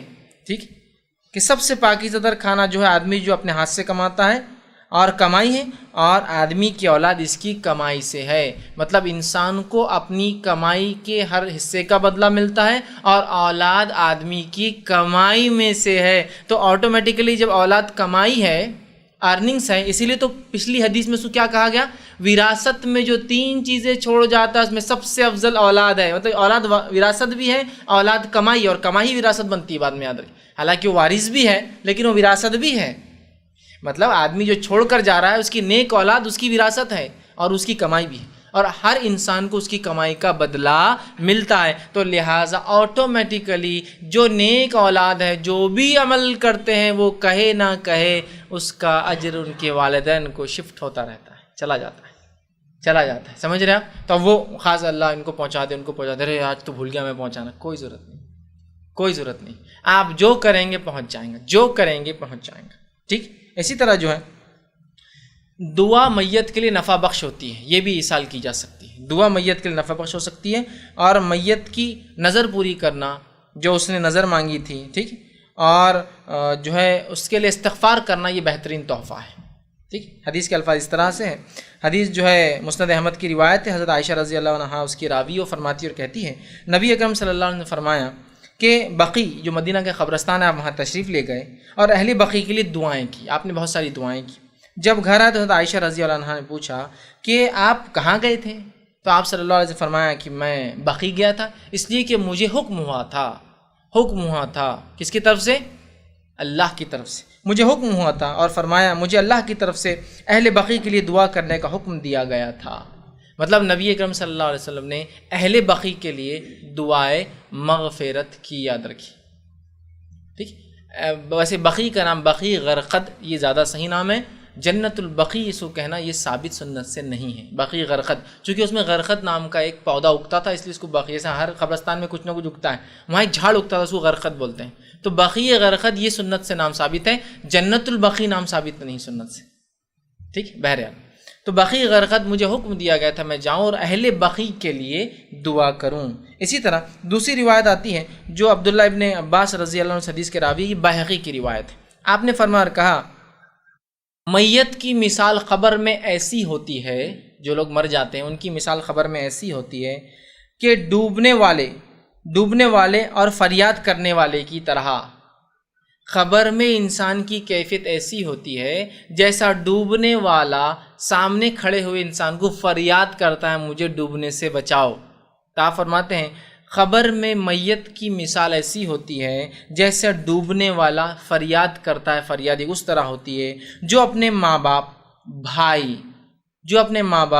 بھائی یا کسی دوست کی دعا کا منتظر رہتا ہے. مطلب جیسا ڈوبنے والا سامنے بچانے والے سے منتظر رہتا ہے کہ تم مجھے بچاؤ، اسی طرح ایک میت قبر میں منتظر ہوتی، انتظار کرتی ہے کہ اس کے ماں باپ اگر زندہ ہو تو، اس کے دوست، اس کے بھائی، اس کے دوست یا دوست سے مراد کوئی بھی رشتہ دار بھی اس میں انکلوڈ ہو جائیں گے، ظاہر سے دوست کا درجہ آگے رشتہ دار ہے، وہ انتظار کرتا ہے، منتظر ہوتا ہے کہ کوئی اسے دعا دے دے، اس کے لیے دعا کرے، پہنچا دے. تو آپ منتظر رہتا ہے. جب اسے دعا پہنچتی ہے تو اسے دنیا کی ہر چیز سے زیادہ محبوب ہوتی ہے. اور جب اسے کوئی دعا دیتا ہے، اللہ میرے دوست کی مغفرت کر، میرے چچا کی مغفرت کر، میرے ماموں کی مغفرت کر، میرے والدین کی مغفرت کر، میرے جو بھائی کی مغفرت کر، اللہ ان مسلمانوں کی مغفرت کر، اللہ ان شہداء کی، آپ جب بھی کرتے ہیں تو وہ انسان کو اتنی خوشی ہوتی ہے، یا اس کا معنی ہوتا ہے خوشی ہوں گی روز قیامت، چونکہ اب تو وہ عالم برزخ میں، یا واللہ عالم چونکہ غیب کا معاملہ ہے، اتنی خوشی ہوتی ہے جتنی خوشی دنیا میں کسی چیز کے پانے سے انسان کو نہیں ہوتی ہے. تو کیا ہم اپنے میت کے لیے دعا نہیں کریں گے؟ اور ایسا بہترین سسٹم کہیں سے بھی کیجیے، چاند پر بھی اگر جانے کا موقع ملے وہاں سے بھی کیجیے تو یہ پہنچ جاتا ہے. ورنہ یہ غلط فہمی، اب خبر کے پاس نہیں جاتے دعا کیسے کریں گے؟ کوئی ضرورت نہیں کسی کی خبر کے پاس جانا اور دعا کرنے کی، آپ کہیں سے بھی کیجیے. اے اللہ ان لوگوں کی مغفرت کر، اس زمین والوں کی، اس زمانے والوں کی، ان لوگوں کی، فلاں شہداء کی، فلاں مجبور کی، فلاں مسکینوں کی، فلاں لوگ جو فلاں ظلم میں مارے گئے، فلاں لوگ جو فسادات میں مارے گئے، اے اللہ ان قبرستان والوں کی، اللہ میرے بھائی کی، اللہ میرے چچا کی، میرے رشتہ داروں کی، میرے والدین کی، میرے سرپرستوں کی، میرے استاد کی، جس کے لیے بھی آپ کریں گے اس کو اتنی خوشی ہوتی ہے، وہ انتظار کرتا ہے اس دعاؤں کا، اتنی خوشی ہوتی ہے کہ دنیا میں جو کچھ تھا یا دنیا میں جو سب سے محبوب زیادہ پسند ہے اس سے زیادہ اس کو پسند ہوتی ہے. ٹھیک. آگے فرماتے بے شک اہل دنیا کی دعا سے اللہ تعالیٰ اہل قبور کو پہاڑوں کے برابر اجر ادا کرتا ہے. اہل دنیا کی مطلب جو دنیا میں لوگ زندہ ہے، ان زندہ کی دعا کی وجہ سے اللہ رب العزت قبر میں دفین لوگوں کو پہاڑوں کے بڑے بڑے برابر اجر دیتا ہے. تو کیا یہ اجر نہیں پہنچائیں گے؟ کچھ دوسرے پہنچانے کے چکر میں لگے ہیں، یہ ہے جو پہنچتا ہے، یہ پہنچ رہا ہے. تو پہاڑوں کے برابر اجر اللہ سبحانہ تعالیٰ ان کو پہنچاتا ہے. مردوں کے لیے زندوں کا بہترین تحفہ ان کے لیے استغفار ہے. مردوں کے لیے سب سے بہترین گفٹ جو آپ دے سکتے ہیں تحفہ، وہ ان کے لیے استغفار کا معنی کیا ہوتا ہے؟ ان کے لیے دعا کرے اللہ ان کے گناہوں کو معاف کر، ان کے درجوں کو بلند کر، انہیں جنت میں اعلیٰ مقام دے، اسے کہتے ہیں استغفار۔ تو سب سے بہترین گفٹ جو میت کو آپ دے سکتے اور جو میں دے سکتا ہوں زندہ ہونے کے ناطے، وہ کیا ہے؟ دعائے مغفرت۔ یہ کہاں ہو رہی ہے ہم سے؟ یہ سب ملتا ہے، جو نہیں ملتا ہے اس کے چکر میں لگے ہم، چیئیں اور چنے اور کھجور اور قرآن اور کیا کیا ہم کر رہے ہیں۔ ارے یہ ہے جو ملتا ہے۔ یہاں کہیں اب تک آیا قرآن پڑھ دے تو مل جاتا ہے، 2 رکعت نفل پڑھ دے تو مل جاتا ہے؟ آیا ہے کہ اب تک؟ یہ بدنی عبادتیں نہیں ملتی، کچھ ملتی ہے، آ رہا ہے تذکرہ اس کا، بس ختمے بہ چکی، اور تھوڑی باتیں ہیں جو ملتا ہے، اس کے بعد بات ختم ہو جائیں گی۔ یہ ملتا ہے، اس کے علاوہ نہیں ملتا، اس کا مطلب یہ جب بتا دیا مطلب یہ ملتا ہے، اس کے علاوہ نہیں ملتا ہے۔ آگے آئیے، ابو ہریرہ رضی اللہ عنہ فرماتے ہیں، یہ مسند احمد کی روایت، آپ نے فرمایا اور کہا رسول اکرم صلی اللہ علیہ وسلم نے فرمایا کہا، اللہ عز و جل جنت میں نیک آدمی کا درجہ بلند فرماتا ہے۔ اللہ عز و جل جنت میں ایک نیک آدمی کا درجہ بلند کر دیتا ہے، اس کے مقام بڑھا دیتا ہے۔ تو وہ آدمی عرض کرتا ہے، اے اللہ، یا اللہ، یہ درجہ مجھے کس لیے حاصل کر دیا آپ نے؟ کیوں میرا مقام آپ نے بڑھا دیا، جبکہ میں تو اس کا اہل نہیں ہوں، اس لائق نہیں ہوں، اور نہ میرا نام اعمال میں کوئی ایسی نیکیاں نظر آ رہی ہے جو مجھے یہ مل جائے؟ چونکہ وہاں تو ایک ایک حساب چلے گا نا، ہر آدمی کی پاکٹ میں کتنا اس کے حیثیت سے چیزیں خریدتا ہے نا، تو آپ کو اس کے بکٹ دیکھ کے سمجھ میں آتا ہے جو مال میں کسی کیا حیثیت ہوگی، کیا ضرورت ہے، ہوتا ہے نا۔ اب اس کو بھی پتا ہے میرے ہے ہی نہیں میرے پاکٹ میں یہ چیز جو مجھے مل رہی ہے، تو پوچھیں گا ایسا کیوں ہو رہا ہے؟ تو اللہ فرمائیں گا، وہ کہیں گا اللہ کیوں حاصل؟ اللہ تعالیٰ فرماتا ہے تیرے بیٹے نے تیرے لیے استغفار کیا ہے، تیرے بچے نے استغفار کیا، بلکہ تیرا درجہ بلند ہو گیا ہے۔ بیٹے کی دعا ملتی ہے باپ کو، لیکن کہاں ہوتا ہے یہ ہم سے؟ بیٹے سے کہاں ہوتا ہے؟ بیٹیاں بہت کر رہی ہیں حدیث میں الفاظ، لیکن بیٹے کا ہے، بیٹی کی بھی ملیں گی انشاءاللہ، لیکن دیکھیے حدیث میں الفاظ آتا ہے باپ کی دعا بیٹے کے حق میں رد نہیں ہوتی، کہ تو عموماً باپ بیٹے کے لیے دعا اور بیٹا باپ کے لیے دعا کرتے نہیں، کیوں؟ شرم آتی نا، ہم لوگ مرد ہیں نا، عورتوں کو نہیں آتی، عورتیں دیکھیے پل پل دعائیں دے رہی، تم کو اللہ اچھا رکھو، بہت کم مرد آپ کو ملیں گے جو دعائیں دیتے ہیں، یا اپنے بیٹے کو دعا دیتے ہو کسی کو آپ نے دیکھا؟ ارے میرا ہی چھجان دو، اس کو کیا دعا دینے کا، اپنا ہی چاہیے، ہاں اپنی کوئی دعا کا فائدہ ہے۔ دیکھیں حدیث میں باپ کی دعا بیٹے کے حق میں رد نہیں ہوتی، اور بیٹے کا استغفار بھی اگر مرنے کے بعد باپ کے لیے کرتا ہے تو رد نہیں ہوتا ہے، پہنچا دیا جاتا ہے، چونکہ مرد کم کرتے ہیں۔ دیکھیے دعاؤں کی عادت ڈالی تب تو باپ کو دے سکیں گے اور تب باپ بیٹے کو دے سکیں گے، دعا کی عادت نہیں ہے تو پھر مشکل ہو جاتا ہے، یہ تو شرم آتی، شرم کے لیے کیا اب اتنی عظیم چیز چھوڑ دیں گے، ہاتھ سے نہیں چھوڑنا چاہیے۔ بہرحال تو وہ جو ہے استغفار بیٹے کا، اس سے باپ کا درجہ بلند ہوتا جاتا ہے، ٹھیک۔ اسی طرح جو ہے میت کی طرف سے اگر کوئی منت کے روزے، فرضی روزے جس کو بولیں گے، اگر باقی رہ گئے ہو، ٹھیک، تو ورثہ اگر اس کو رکھے تو میت کو اس کا بھی جو ہے ثواب ملتا ہے، چونکہ نظر پوری کرنا واجب ہے۔ اب میت نے کوئی نظر مانگی مر گیا تو آپ اس کے روزے رکھ سکتے ہیں اگر پتہ ہو تو۔ اس کے تعلق سے ایک حدیث آتی ہے جو صحیح بخاری کی ہے، عائشہ رضی اللہ عنہا اس حدیث کی راوی فرماتی ہے اور کہتی ہے رسول اکرم صلی اللہ علیہ وسلم نے فرمایا اور کہا، جو شخص فوت ہو جائے اور اس پر روزے رکھنے باقی ہو تو اس کا وارث اس کے روزے رکھ لے۔ جو شخص مر جائے اور روزے باقی، آپ کو پتہ ہے جو والد نے منت کے 10 روزے مانگے تھے، نظر کے 3 روزے مانگے تھے، 5، تو وارث اگر رکھ دے تو اس کو کیا ہوتا ہے؟ اس کا اجر ملتا ہے، اس لیے کہ رکھ لے کہا نا تو مطلب مل جاتا ہے۔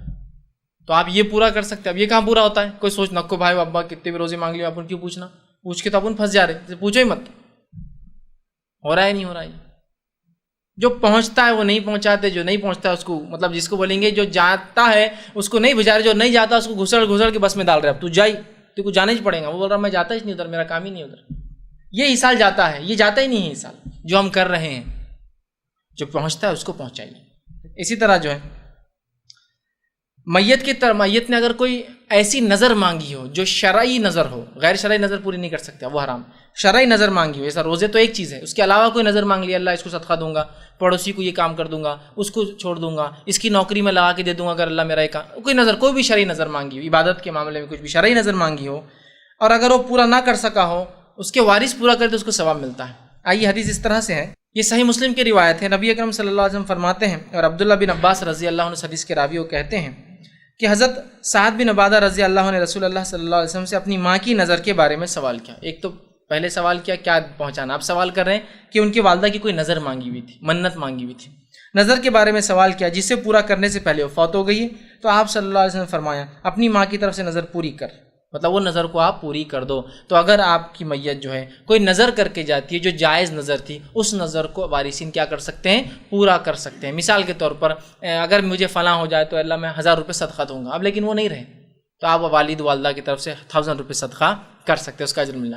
اے اللہ میرا فلاں کام ہو جائے تو میں ان کو پیسے دوں گا، اور آپ کے سامنے بولے وصیت جیسا کہ دیکھو بھائی میں ایک نظر مانگا ہوں اور یہ ان کو دینا ہے، آپ کو پتہ ہو تو نظر کو آپ لے جا کر پوری کر دیں گے کہ بھائی ہمارے ابا نے ایک نظر مانگے تھے زندگی میں، لیکن یہ امی نے یا جو ہے چچا نے یا ماموں نے، جو بھی آپ اگر وارثوں میں ہیں تو میں جو ہے چاہتا ہوں کہ 1000 روپیز یہ آپ جو ہے لے لیں، ٹھیک؟ تو یہ آپ بالکل جو ہے کر سکتے ہیں۔ اسی طرح جو ہے میت کی طرف سے ورثہ اگر کوئی قرض ادا کرنا ہو، وہ ادا کر دے تو اس کا بھی اجر ملتا ہے اس کو۔ میت کی طرف قرض ہے کوئی، اور یہ تو سب سے پہلے ادا کرنا ہے، کیونکہ جو ہے جنازے کے مسئلے میں نے یہ سب چیزیں لے لی تھی، اس لیے میں لمبا پورا نہیں دہراؤں گا، اس لیے کہ قرض اتنا اہم چیز ہے کہ نبی اکرم صلی اللہ علیہ وسلم فرماتے ہیں کہ ایک انسان شہید ہو جائے، پھر زندہ ہو، پھر شہید ہو جائے، پھر زندہ ہو، پھر شہید ہو جائے، اور ایسا کئی بار بھی ہو، لیکن اگر اس پہ ادھار تھا، اس کے اوپر جو ہے قرض باقی تھا، تو اس کی مغفرت نہیں ہوتی، اور زمین و آسمان کے بیچ میں اس کو معلق اس کے معاملے کو اس کے فیصلے کو چھوڑ دیا جاتا ہے۔ تو شہید کی معافی نہیں ہے تو باقی کس کی معافی ہوں گی پھر؟ تو اپنا قرض کے لیے وصیت کر جائے کہ بچوں یہ قرض ہے، رشتہ داروں یہ قرض ہے، وارثوں یہ قرض ہے، یہ چکانا اور پھر کرنا، کیوں تو کبھی ہوتا ہے زندگی میں قرض انسان نہیں چکا پاتا نا، جس گھر میں رہا وہی قرض پہ لیا ہے، ظاہر مرنے کے بعد تو اس کو بیچنا ہے، تو وارث وراثت بننے سے پہلے قرض نکل جائیں گا۔ تو گھر لیا تھا 5 لاکھ لے کے بنایا تھا، کچھ 1 لاکھ دے دیا، 4 باقی تھے، مر گیا تو اب دینا ہے تو گھر بیچیے، جب گھر بکیں گے ظاہر سی بات ہے کاسٹ تو زیادہ ہی آنے والی ہے، اب تو وارث اپنا حصہ لے، 4 لاکھ اس کو سب سے پہلے دیا جائیں گے کہ بھائی 4 لاکھ آپ کے ادھار تھے نہیں، زندگی میں تو رہتے تھے اس وجہ سے نہیں دے پا رہے، مرنے کے بعد تو وارث اپنا اپنا کرے، لیکن میت کو ریلیز کر دے اس کے برڈن سے، اس کے قرضوں سے، اور اس کو نکال دے۔ آپ صلی اللہ علیہ وسلم فرماتے ہیں، یہ جو ہے نسائی کی روایت ہے، اور ابو قتادہ رضی اللہ عنہ حدیث کے راوی وہ فرماتے ہیں ایک انصاری کا جنازہ لایا گیا، آپ صلی اللہ علیہ وسلم نے نماز کے لیے آپ جنازے کی آئے، آپ نے فرمایا کہ کیا اس پہ کوئی قرض ہے؟ ہم نے کہا، تو آپ نے کہا کہ پھر اپنے ساتھی کی نماز تم پڑھ لو، میں نہیں پڑھوں گا اس کی نماز، تاکہ بتاؤں کہ اس پہ قرض تھا، قرض رکھنا اچھی بات نہیں۔ اب ہوا یوں کہ اس کے بعد ابو قتادہ رضی اللہ عنہ آگے بڑھ کر اللہ کے رسول اس کا قرض میری طرف میں دے دوں گا، تو کہا کہ اپنے وعدے کو پورا کروں گے قتادہ؟ تو کہا ہاں پورا کروں گا، تو کہا پھر ٹھیک ہے، پھر آپ نے جنازے کی نماز پڑھائی۔ تو پتہ چلا میت کی طرف سے قرض دیا جا سکتا ہے، پہچان والا بھی دے سکتا ہے، وارث بھی دے سکتا ہے، اور غیر وارث، چونکہ ابو قتادہ اس کے وارث نہیں تھے، کر سکتے ہیں غیر وارث بھی، کہ کوئی بولے کہ میری میت کی طرف 1,00,000 روپیہ باقی تھا، ہمارے پاس استطاعت نہیں ہے، کیا کوئی آگے بڑھ کر اپنے بھائی کو جو آزاد کرا دیں گا؟ چونکہ اس کی تو حساب معلق ہے، اس کا پیپرز کم ایک طرح سے دیکھا جاتا ہے، اس کے کیس کو انٹرٹین نہیں کیا جائے گا اللہ کے پاس، بہت بڑا ذریعہ ہے، کوئی آگے بڑھے اور کہے میں چکا دوں، کیونکہ ان کے واقعے میں نہیں ہے، ویسے ہی بیچارہ زندگی میں کنگال انسان تھا اور قرض لے رکھا تھا اپنی زندگی گزارنے کے لیے، فوراً چکا دیجیے، اس سے بڑا صدقہ تو آپ اپنے بھائی کے لیے کر ہی نہیں سکتے کہ اس کو آپ نے اس کے حساب و کتاب کو آپ نے جاری کر دیا اور اس کا فیصلہ کی طرف لے گئے، اس کو آپ چکا دیں۔ تو ہو سکتا کوئی بھی اٹھ کر کہے میرے طرف اس کا خرچ، تو ابو قتادہ اٹھے کہا میرے طرف اس کا خرچ، آپ نے کہا کیا دوں گے؟ دیکھیے تاکید کتنی ہے، چونکہ انسانوں کا معاملہ ہے نا، کہاں دوں گا، وفا کروں گے اپنے وعدے سے، کہاں وفا کروں گا، پورا کروں گا، ٹھیک ہے میں پڑھا دیتا ہوں، تو یہ بھی ملتا ہے۔ اسی طرح جو ہے مرنے والے پر اگر ہر حج فرض ہو یا مرنے والے نے حج کی نظر مانگی ہو اور پورا نہ کر سکا ہو تو اس کے وارث وہ حج اور عمرہ بھی کر سکتے ہیں۔ یہ وہ بدنی عبادت ہے جو ثابت ہے، روزے رکھنا، حج اور عمرہ کرنا، اس کے علاوہ کوئی بدنی عبادت، جیسا آپ بولیں گے پھر حج کر سکتے تو قرآن کیوں نہیں پڑھ سکتے؟ تو اس لیے کہ حج کا تذکرہ آیا ہے، قرآن کا تذکرہ نہیں آیا ہے، حج کا اور عمرے کا تذکرہ آیا ہے، ذکر و اذکار کا تذکرہ نہیں، استغفار کا تذکرہ آیا ہے لیکن ذکر و اذکار کا نہیں کہ لا الہ الا اللہ محمد رسول اللہ پڑھ کے 70,000 بار پارسل کر دیے، یا لا الہ الا انت سبحانک انی کنت من الظالمین یہ آیت پڑھ کر جو ہے 1,00,000 بار پارسل، یہ نہیں ہے نا ثابت، وہی تو میں کہہ رہا ہوں، ہم تو لکیر کے فقیر ہیں، ثابت ہے تو کچھ بھی مان لیں گے اور نہیں ہے تو کچھ بھی نہیں مانتے، پھر ہم یہ بدنی عبادتیں ثابت ہے تو کرنا ہے، جو ثابت نہیں وہ نہیں کر سکتے نا، نہیں استغفار بھی تو آپ کریں گے اس سے، ہاں تو پھر ہم اگر 1,00,000 بار استغفار کر لے تو میرے بھائی 1,00,000 بار کی تعداد آپ کو کس نے فکس کر کے دی؟ مسئلہ یہاں شروع ہو جاتا ہے، تعداد کیوں فکس کرے؟ آپ کتنے بار بھی استغفار کیجیے، کتنے بار بھی دعا کیجیے، ٹھیک ہے۔ تو بہرحال یہ بدنی عبادت ہو سکتی ہے۔ اللہ علیہ وسلم نے اس تعلق سے میت کی طرف سے حج یا عمرہ کیا ہے تو اس کا ثواب اس کو ملتا ہے، اس تعلق سے حدیث اس طرح سے عبداللہ بن عباس رضی اللہ عنہ اس کے راوی ہی جو صحیح بخاری کی روایت ہے، اور ایک صحابی جو ہے وہ حضرت عبداللہ بن عباس رضی اللہ عنہ فرماتے ہیں کہ ایک شخص آیا اور قبیلے جو ہے بہینہ کی ایک عورت آئی اور نبی اکرم صلی اللہ علیہ وسلم خدمت میں آ کر پوچھا اور عرض کیا میری ماں نے حج کی نظر مانگی تھی لیکن اس حج کر نہیں سکی اور اس سے پہلے ہی وہ فوت ہو گئی، کیا میں اس کی طرف سے حج ادا کر دوں؟ نبی اکرم صلی اللہ علیہ وسلم نے فرمایا اور کہا ہاں اس کی طرف سے حج ادا کر دیں، یعنی اس کا ثواب اسے جو مل جائے گا۔ اور ہاں سنو، اگر تمہارے والدہ پر قرض ہوتا تو کیا تم اسے ادا نہ کرتے؟ تو انہوں نے کہا ہاں بالکل میں ادا کرتی۔ تو بس پھر کہا یہ بھی ایک قرض ہے، اس کو بھی ادا کر دو۔ حج جو نظر مانگی تھی یہ ایک طرح کا قرض ہے کہ اللہ سے وہ کیا تھا کہ اللہ میں کروں گا، نہیں کر پائی تو لہٰذا تم کر دو، جیسا کہ تم قرض ادا کرتی ویسے اس نظر کو بھی ادا کر دو۔ تو پتہ چلا جائز منتیں پوری کی جا سکتی ہے، حج کیا جا سکتا ہے، عمرہ کیا جا سکتا ہے، استغفار کیا جا سکتا ہے، اور دعائیں کی جا سکتی ہے، اس کی جو کام کیا ہوا اس کو آگے بڑھایا جا سکتا ہے۔ یہ بہت ساری چیزیں تھیں جو ہم کر سکتے ہوئے۔ اب آئیے غیر شرعی ایصال کیا ہے، جو میں نے کہا تھا ایصال ثواب کی حقیقت اور بدعتیں۔ اب بہت ساری چیزیں جو انہی سے نکالی لوگوں نے، ذکر استغفار کر سکتا ہے تو استغفار کی مجلس ہی بٹھا دیا آپ نے۔ استغفار کر سکتا ہے مطلب اٹھتے بیٹھتے آپ کیجئے، مجلس بٹھ کے 7 لوگ 11 لوگ 13 لوگ 23 لوگ 70 لوگوں کی مجلس بیٹھ رہی ہے، سب مل کے چیزیں جمع کر رہے ہیں، چیزیں جمع کر کے استغفر اللہ استغفر اللہ استغفر اللہ 70,000 بار پڑھ رہے ہیں، یہ ثابت نہیں۔ پھر آپ نہیں استغفار تو پہنچتا ہے نا افضل، یہ تو تحفہ ہے، تحفہ ہے پہنچانے کا طریقہ کیا؟ صحابہ کبھی جمع ہوئے چیزیں لے کے کہ چلو استغفار پڑھیں گے، اس کی مجلس جمائیں گے؟ مسئلہ یہ ہے جو چیز جیسی بتائے گی ویسے کرنا ہے ہم کو۔ تو انڈیویجول کیجیے، آپ 70,000 بار کیوں کرتے؟ آپ 70 لاکھ بار کیجیے نا، آپ کا مسئلہ ہے، مجلس سے نہیں۔ تو دیکھیں چیز ثابت ہوتی ہے لیکن ہم کیا کرتے ہیں اس پہ کچھ تو بھی نیا بنا دیتے ہیں، اور یہ ایک نئی بدعت کی ایجاد ہوتی ہے۔ چیز ثابت ہے لیکن اسے منمانی کرتے ہیں۔ تو آئیے آج جو ہم لوگ منمانیاں کر رہے ہیں، جو بدعتیں اس میں کرتے ہیں وہ کیا کیا مختصر رکھتا ہوں۔ میت کو ثواب پہنچانے کے لیے پہلے دن، تیسرے دن، 10ویں دن، 20ویں دن، 30ویں دن، 40ویں دن یا سال کو سال کھانا کرتے ہیں، کھانے کا اہتمام کرتے ہیں۔ خاص طور سے پہلے دن، تیسرے دن، 7ویں دن، 10ویں دن، 20ویں، 30ویں، 40ویں دن خاص صدقات کا اہتمام کرتے ہیں، یہ تمام بدعت ہے۔ کبھی بھی صدقہ دیجیے آپ، پہلے دن کیوں، زندگی بھر دیتے رہیے، خاص مت کیجیے۔ بولنے کا مطلب یہ خاص نہیں، صدقہ دینا ثابت ہے نا، اب آپ خاص دے رہے نہیں، جمعرات کو خالی، جمعے کو صدقہ، کبھی بھی، اتوار ہو سکتا ہے، پیر ہو سکتا ہے، جمعہ ہو سکتا ہے، جمعرات ہو سکتا ہے، رات ہو سکتا ہے، دن ہو سکتا ہے، کبھی بھی ہو سکتا ہے۔ کچھ لوگ صدقہ اٹھا کے رہتے نہیں، اپن حج کو جائیں گے تو وہاں صدقہ دیں گے، ارے اس سے پہلے تو مر گیا تو کون دیں گا اس کا صدقہ؟ نہیں، حج کے لیے اٹھا کے رکھ رہا۔ اور کیوں، کیا حرمین کے فقیروں کی کوئی اسپیشل فضیلت ہے کہ وہ فقیروں کو دیے تو اسپیشل فائدہ ہوتا؟ اور پھر وہاں فقیروں کو دیکھ کے بولتا ہے یار خامخواہ لالی انڈیا اچھا ہے اپنا، کیوں تو اس میں بہت سے فقیر تو کار میں آتے جاتے واپس جیب میں۔ آپ اندازہ لگائیے، تو اٹھا کے رکھ رہے۔ میں اس لیے کہہ رہا ہوں صدقہ کر سکتے ہیں، خاص مت کیجئے یہاں کے فقیروں کو، اس درگاہ کے فقیروں کو، اس جگہ کو، وہاں کو، یہاں کو، یہ درست نہیں۔ کہیں بھی خاص دن طے کر کے پہلے دن، تیسرے دن نہیں کر سکتے۔ تو یہ تمام ایصال کے طریقے بدعت ہے۔ اسی طرح جو ہے قل کی مجلس کرنا، اللہ صمد کی مجلس کرنا، یہ بھی طریقہ سنت ثابت نہیں، یہ بدعت میں آئے گا، اس کا کوئی ثواب میت کو نہیں۔ قل کی مجلس، قل اللہ احد، قل کی مجلس بولتے صرف اتنا پڑھتے ہیں، قل اللہ احد، قل اللہ احد، قل اللہ احد۔ اللہ صمد کی مجلس، اللہ صمد، اللہ صمد، اللہ صمد کی مجلس رہتی، 1.25 لاکھ بار چیزیں پڑھتے ہیں، عورتیں جمع ہوتی ہیں اور بچوں کو جمع کرتے ہیں، محلے والوں کو جمع کرتے ہیں، مسجد میں ہوتا ہے اور اس کے لیے اسپیشل مقدس چیزیں ہوتے ہیں وہاں، حالانکہ پتہ نہیں کس کس نے چوس کے تھوکا ہوا ہے وہ چیزیں، اس میں کیا رہتے ہو، کبھی آپ کے جو ہے چیکو میں کیا ہوتے ہیں، کبھی آپ کے سیتافل میں کیا ہوتے ہیں، اور کبھی املی میں کیا ہوتے ہیں۔ ہاں بس تو یہ چلتے ہیں، اور علاقوں میں پتہ نہیں کیا کیا چیزوں کے طور پہ استعمال ہوتا ہے۔ ہاں اب تھوکے ہوئے اس کو آپ جمع کر رہے ہیں دھو دھا کے، اور اس پہ اور اتنے مقدس ہوتے ہیں کہ ان چیزوں کو بیماری میں کچھ لوگ پیس پیس کے کھاتے بھی، میں نے دیکھا تھو، اس سے کوئی شفا ثابت نہیں ہے۔ ایک تو شفا ثابت ہونا ایک الگ چیز ہے، اس پر کوئی چیز دم کی جائے جائز بھی ہے، نہ املی کے چیزوں سے کوئی شفا ثابت ہے، نہ آپ کے جو ہے ان بیجوں سے جو سیتافل کے کوئی شفا ثابت ہے کہ بھائی بیماریوں میں علاج ہوتا ہے، اس سے کسی بھی کڑوے ہوتے ہیں ایک تو اور کھا رہے ہیں ان کو، بلکہ چیزوں سے تو ہم پتہ ہے پیٹ میں بیماریاں ہوتی بہت ساری ان چیزوں سے، اور لوگ ان کو گنتے ہیں مقدس ہے، ان چیزوں کو پھر جلایا جاتا ہے، بھونا جاتا ہے، پان میں ڈال کے کھا رہے، بیماری کے لیے کھا رہے، کچھ ہوا تو اس کو دفنا رہے، پتہ نہیں کیا کر رہے، اس سے آنے والے جھاڑ کو مقدس سمجھ رہے، اور پتہ نہیں 70 لاکھ بار 70,000 پڑا ہوا بولے چیزیں اس سے جھاڑیں گا تو اس کے پھل بڑے افضل رہیں گے، اور کیا مطلب بدعتیں جب شروع ہوتی شیطان پھر دیکھیے اللہ کی توحید سے نکال کر پھر شرک پہ لگاتا ہے۔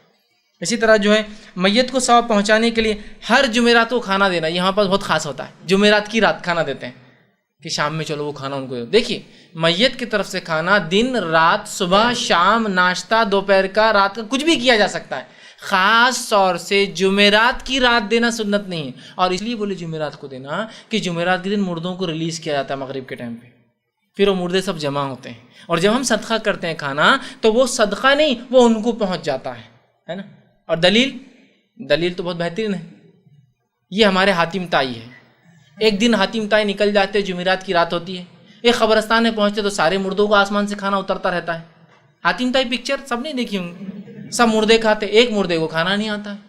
حاتم طائی چلے جاتے ہیں، علم غیب بھی ہوتا ہے، ان کو پوچھتے ہوئے تم کو کھانا کیوں نہیں آیا؟ تو بولے میرے وارثوں نے کھانا نہیں بھیجا۔ تو جمعرات کے دیکھو کتنا افضل ہے، عورتیں بالکل پلو ولو ڈال کے حاتم طائی دیکھتی نا، وہ ڈھونڈتے رہتا کہ آگے 7 سوالات کے جواب۔ تو دیکھو حاتم طائی میں بولے مردوں کو کھانا ملتا ہے، اپنی میت کو پہنچا دینا، تو ابا بھوکے بیٹھے ہوئے ہوں گے، سوچنا بھی شروع کر دیتا ابا برے حال میں بھوکے، سب لوگ کھا رہے، وہ اپنے پڑوسی کا مردہ کھا رہا ہوں گا، یہ مردہ کھا رہا ہوں گا، اور ابا بھوکے ہیں۔ تو فوراً یہ ایصال کرنے کے چکر میں لگے، پارسل کر رہے ہیں ان کو دھڑا دھڑ۔ کوئی جمعرات کے دن خاص کبھی بھی دیجیے، جمعرات، جمعہ، ہفتہ، اتوار، صبح شام دن رات خاص مت کیجیے بولنے کا مقصد، چونکہ حدیث میں کھانا صدقے کا، تو کھانا بھی صدقہ ہے، لیکن خاص آپ کیوں کر رہے ہیں اس کو؟ بدعت یہاں ہو جاتی ہے۔ کسی عمل کو جس کو شریعت نے عام رکھا آپ خاص مت کیجیے۔ اسی طرح جو ہے سال پورا ہونے پر کھانا تقسیم کرنا، سال پورا ہوتا ہے دعوت دی جاتی ہے کہ آئیے آج ہمارے فلاں مرے تھے، اور کھانا دیا جاتا ہے۔ وہ کھانے کا اور عام کھانے کا فرق یہ ہے کہ عام کھانے میں لمبی روٹی رہتی اور میت کھانے کی روٹیاں گول رہتی۔ عام کھانے میں آٹا زیادہ ہوتا ہے، اس کے اندر روا اور میدا زیادہ ہوتا ہے، آٹا کم ہوتا ہے نا، اسپیشل روٹی رہتی ہو۔ تو بولے یہ میت کی روٹی ہے، چھوٹے چھوٹے سائز میں رہتی ہو۔ رسم کی روٹی بھی گول رہتی ہے ویسے ہمارے پاس، لیکن تھوڑی بڑی رہتی ہے، میت کی تھوڑی چھوٹی رہتی ہے۔ اس سے روٹیوں سے ہی فرق کر سکتے ہیں آپ دعوت کیا ہے۔ بہرحال اسی طرح جو ہے مرنے والے کو اپنے یوم وفات پر کھانا کھلانے یا قرآن خوانی کرنے کی خود وصیت کرنا یا میت کے وارثوں نے کرنا، دونوں غلط ہے۔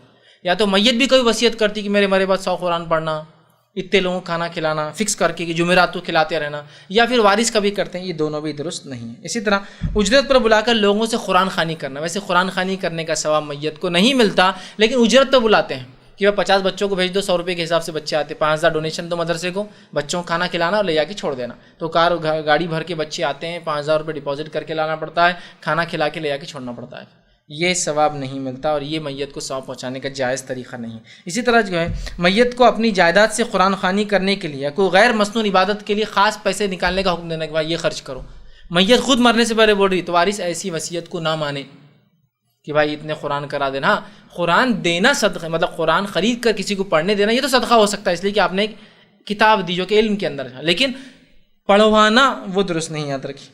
اسی طرح جو ہے میت کی طرف سے شعبان رمضان کے اندر خاص طور سے صدقات کرنا، خاص طور سے کبھی بھی صدقہ کیجیے، اللہ اجر دیں گے ان کو، خاص طور سے نہیں شعبان چل رہا، نہیں یہ رمضان چل رہا، نہیں یہ محرم چل رہا، یہ ایسا نہیں، آپ کبھی بھی دے سکتے ہیں، خاص مت کیجیے۔ اسی طرح جو ہے برسی بنانا اور برسی کے موقع پر قرآن خوانی کرنا، کھانا کھلانا اور مٹھائیاں تقسیم کرنا، یہ بھی سب بدعت ہے، اور سمجھتے ہیں کہ میت کو ثواب ملیں گے، جو پسند کی مٹھائی ہے وہ لا کر کھلاتے ہیں لوگوں کو، پھر برسی کے دن کھانا ہوتا ہے، قرآن پڑھتے ہیں، ان تمام کا ثواب نہیں ملتا ہے، ٹھیک ہے۔ اسی طرح ہم دیکھتے ہیں قرآن پڑھ کر ثواب مردوں کو بخشنا، تقسیم کرنا، یہ بھی نہیں ملتا ہے۔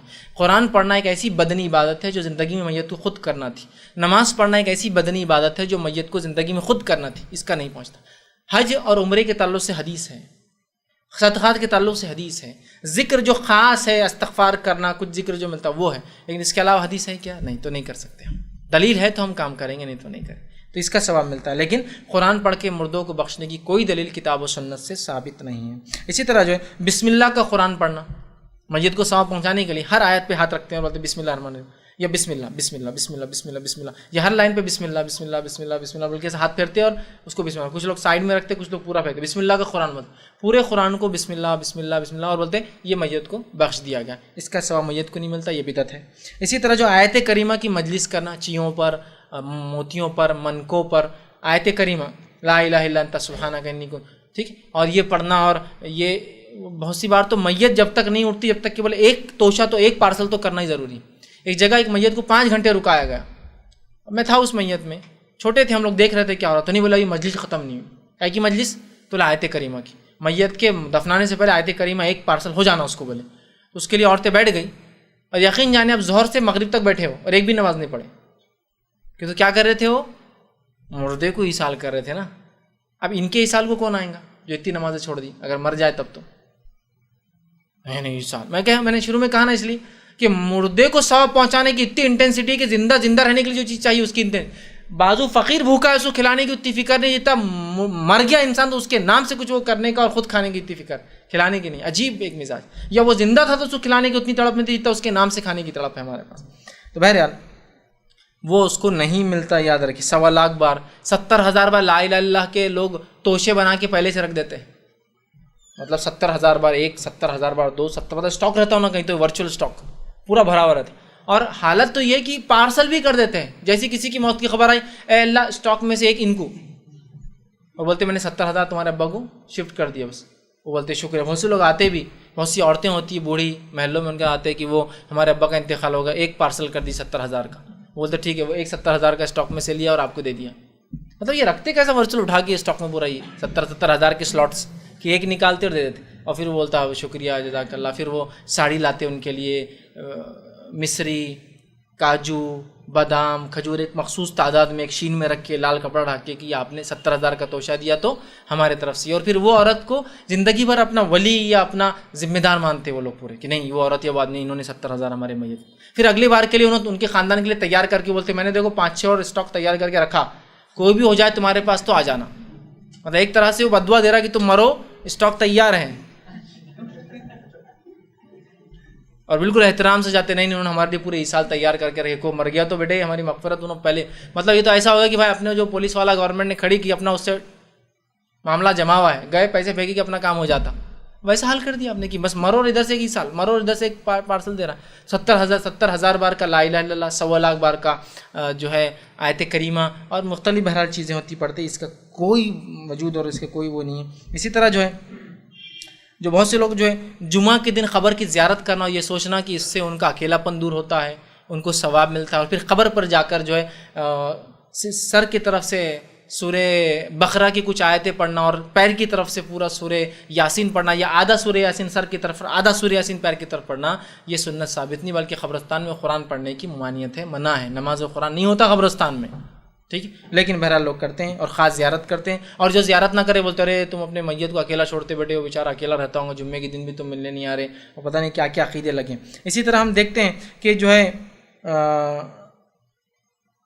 جو ایک کام اور ہوتا ہے ہمارے وہ ہے کہ قبر پر جو پھول ڈالتے ہیں. یہ بڑا اہم، یہ بھی آپ کے لیے میت پر قبر پر جا کر پھول ڈالتے ہیں. کیوں؟ تو اس سے بولے اس کو عذاب کم ہوگا. عذاب کم ہوگا مطلب گناہ میں تخفیف ہوں گی، ہے نا. ایک طرح سے ایصال ہی ہے، یہ بھی ثواب. ایصال کیا ہوتا ہے؟ یا تو ثواب پہنچانا یا گناہوں میں تخفیف کرانا، اس کو ایصال بولتے ہیں. تو کیا ہے، وہ خبر پہ جاتے اور پھول ڈالتے. کیوں پھول ڈال رہے خبر پہ؟ یہ تو بولے یہ پھول ڈالنے سے حدیث میں آتا ہے، صحیح مسلم کی روایت، حوالے بڑے یاد رہتے اپنے وفات کہ وہ دو خبریں تھیں، اللہ کے رسول وہاں سے گزرے اور کہا کہ ان دونوں پہ عذاب ہو رہا ہے، کوئی بڑی چیز کی وجہ سے نہیں، مطلب ایک گناہ جس کو معمولی سمجھتے تھے دونوں، ایک کو پیشاب کے چھینٹوں کو، دوسروں کو چغل خوری کی وجہ سے. لہٰذا آپ نے ایک کھجور کی ٹہنی توڑی اور ٹہنی کو دونوں خبروں پہ رکھ دیا اور کہا کہ جب تک یہ ٹہنی ہری رہیں گی انشاءاللہ ان پر عذاب نہیں ہوگا. تو لہٰذا ہم بھی کیا کر رہے ہیں، ہمارے میت کی اور دوسرے خبروں پر بھی ثواب سب کا چاہیے نا. ان کو زندگی میں کبھی سب کو پھول نہیں دیے، پھل نہیں دیے، کھلا، لیکن ابھی ثواب چاہیے. سب کے خبروں پر بھی پھول ڈال دیتے ہیں اور اپنی میت کی خبریں بہت سے پھول ڈالتے ہیں. یہ بھی ایک بدعت ہے اور یہ ایصال کا طریقہ نہیں. کیوں بدعت ہے؟ یہ حدیث میں نہیں ہے، تو میں بتاتا ہوں نا. حدیث میں اللہ کے رسول کو بذریعے وحی بتایا گیا تھا کہ 2 لوگوں پر عذاب قبر ہو رہا ہے. تیری میت پہ بھی ہو رہا ہے کہ عذاب قبر؟ جو لوگ قبروں پر پھول ڈالتے میں انہیں کہتا ہوں یہ میت سے بدگمانی کر رہے ہو. اچھا چلو بھائی ہمارے ابا تو شرابی تھے، کبابی تھے، یہ تھے وہ تھے، تو ڈال رہا. جس کو سب سے بڑا ولی مانتا اس کے اوپر بھی چادریں چڑھا رہا تو لے جا کر. بخشا جو دوسروں کو بخشا رہا اس کے اوپر پھول ڈال رہا تو. مطلب حدیث میں کیا ہے، 2 گناہگار لوگوں کی خبر پر اللہ کے رسول نے پتا رکھا تھا، تو گویا تو خود اعلان کر رہا ہے کہ اتنا بڑا گنہگار ہے کہ مجھے بڑے بڑے چادریں ڈالنا پڑی لالا کر. مجھے بولیے اب یہ بدگمانی ہوئی نہیں ہوئی میت کے ساتھ؟ آپ کی دلیل کیوں؟ آپ نے خود بولتے نا کہ رسول اللہ نے خبر پہ ڈالا تھا. تو میرا آپ سے سوال ہے، خبر پہ رسول اللہ نے ڈالا تھا تو کیوں ڈالا تھا؟ عذاب ہو رہا تھا، تم کیوں ڈال رہے ہو؟ جس کو تم ولی بولتے ہو، جس کو تم بولتے ہو کہ یہ تو ہم کو بخشائیں گے، مغفرت کرائیں گے، ہاتھ پکڑ کے لے جائیں گے، اب اس کی مغفرت کے لیے تم جھاڑ لا کے ڈال دے رہے ہو اس کے اوپر. اچھا حدیث میں کیا الفاظ ہے؟ کھجور کی ٹہنی رکھی تھی، پھول تو نہیں ڈالا تھا نا کھجور کا. تو حدیث کے مطابق ہم نے بھی کھجور کی ٹہنی توڑ کے لانا اور رکھنا، پھول کیوں رکھنا؟ اسی طرح خبروں پر پھول لگانا جھاڑ لگانا اس نیت سے جب تک جھاڑ رہیں گا عذاب نہیں ہوگا. کہ حدیث میں الفاظ نے بولے جب تک یہ ٹہنی ہری رہیں گی تو انشاءاللہ، یقینی بات نہیں تھی، انشاءاللہ ان پر عذاب نہیں ہوگا. تو ہم تو جھاڑی لگا دے رہے، بولے پرماننٹ عذاب ہوں گے ہی نہیں، اب تک جھاڑ رہیں گے. کیا خیاس ہے اور کیا عقلی دلیل ہے بھائی. ایسا خیال دوسرے مسائل میں نہیں چلتا.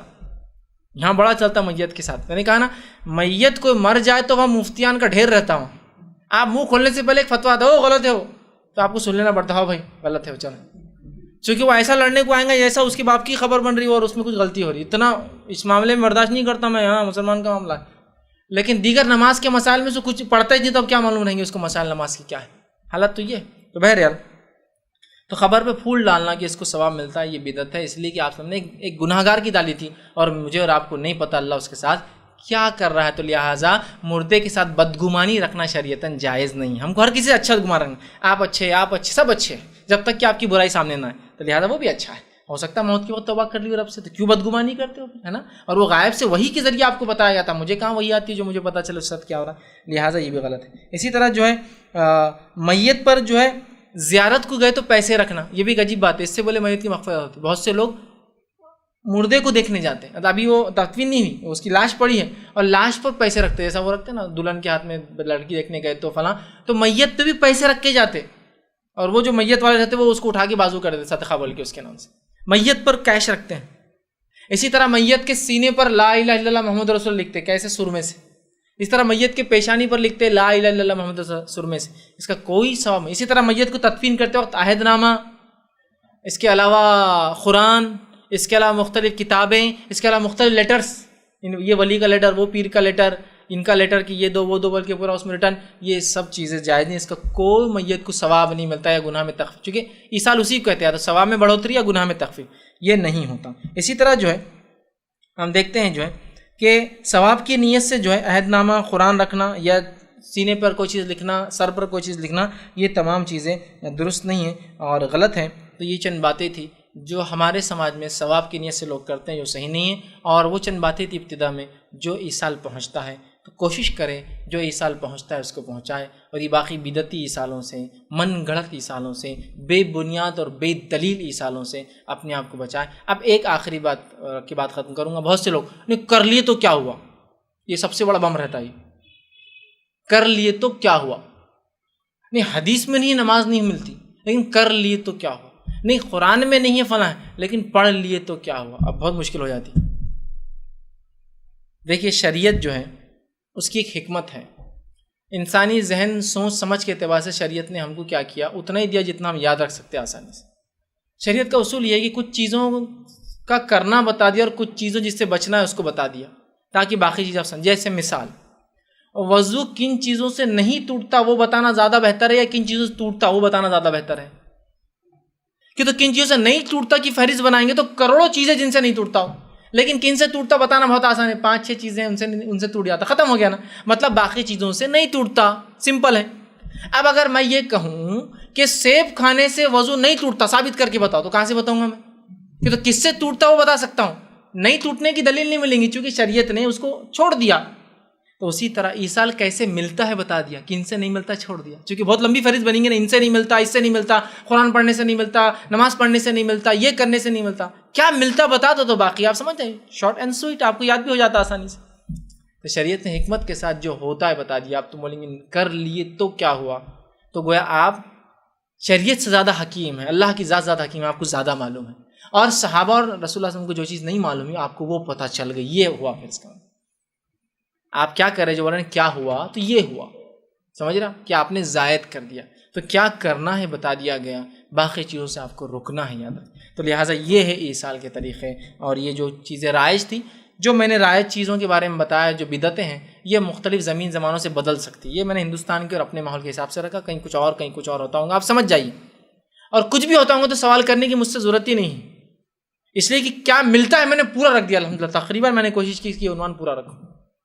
کچھ ایک آدھ بات چھوٹی ہوں گی تو انشاءاللہ آ جائیں گے، لیکن کیا ملتا ہے. ورنہ بہت سے لوگ ہوتے ہیں نا، ارے ہمارے پاس تو لوگ جو ہے چیوں کو پڑھ کر پانی میں ڈالتے ہیں. اب ضرورت ہی نہیں، اس میں تھا کہ چیوں کو پڑھ کے پانی ڈالنا سنت ثابت ہے، آپ سمجھ جائیے بدعت میں ہے پھر، چونکہ یہ سنت ہے ہی نہیں.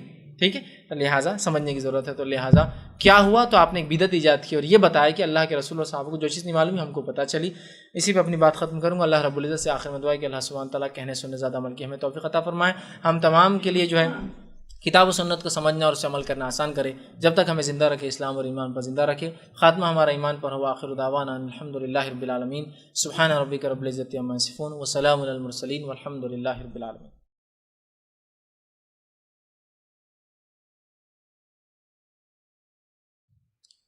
بسم اللہ الرحمن الرحیم الحمد للہ رب العالمین والصلاة والسلام علی خاتم النبیین والمرسلین رب اشرح لی صدری ویسر لی امری واحلل عقدۃ من لسانی یفقہوا قولی۔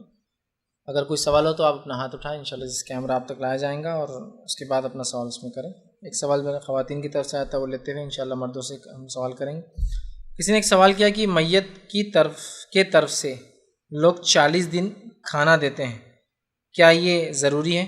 دیکھ، کسی نے ایک اچھا سوال کیا۔ عموماً یہ ہوتا ہے کہ ہمارے پاس ایصال ثواب کے لیے لوگ میت کی طرف سے 40 دن کنٹینیو کھانا دیتے ہیں۔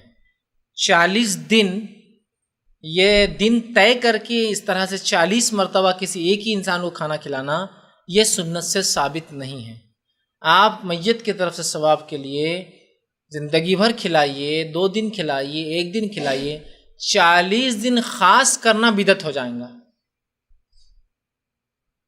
40 دن، بلکہ بہت سے علاقوں میں ہوتا ہے کہ میت کی مغفرت نہیں ہوتی جب تک 40 دن کسی غریب کو کھانا نہیں کھلائے۔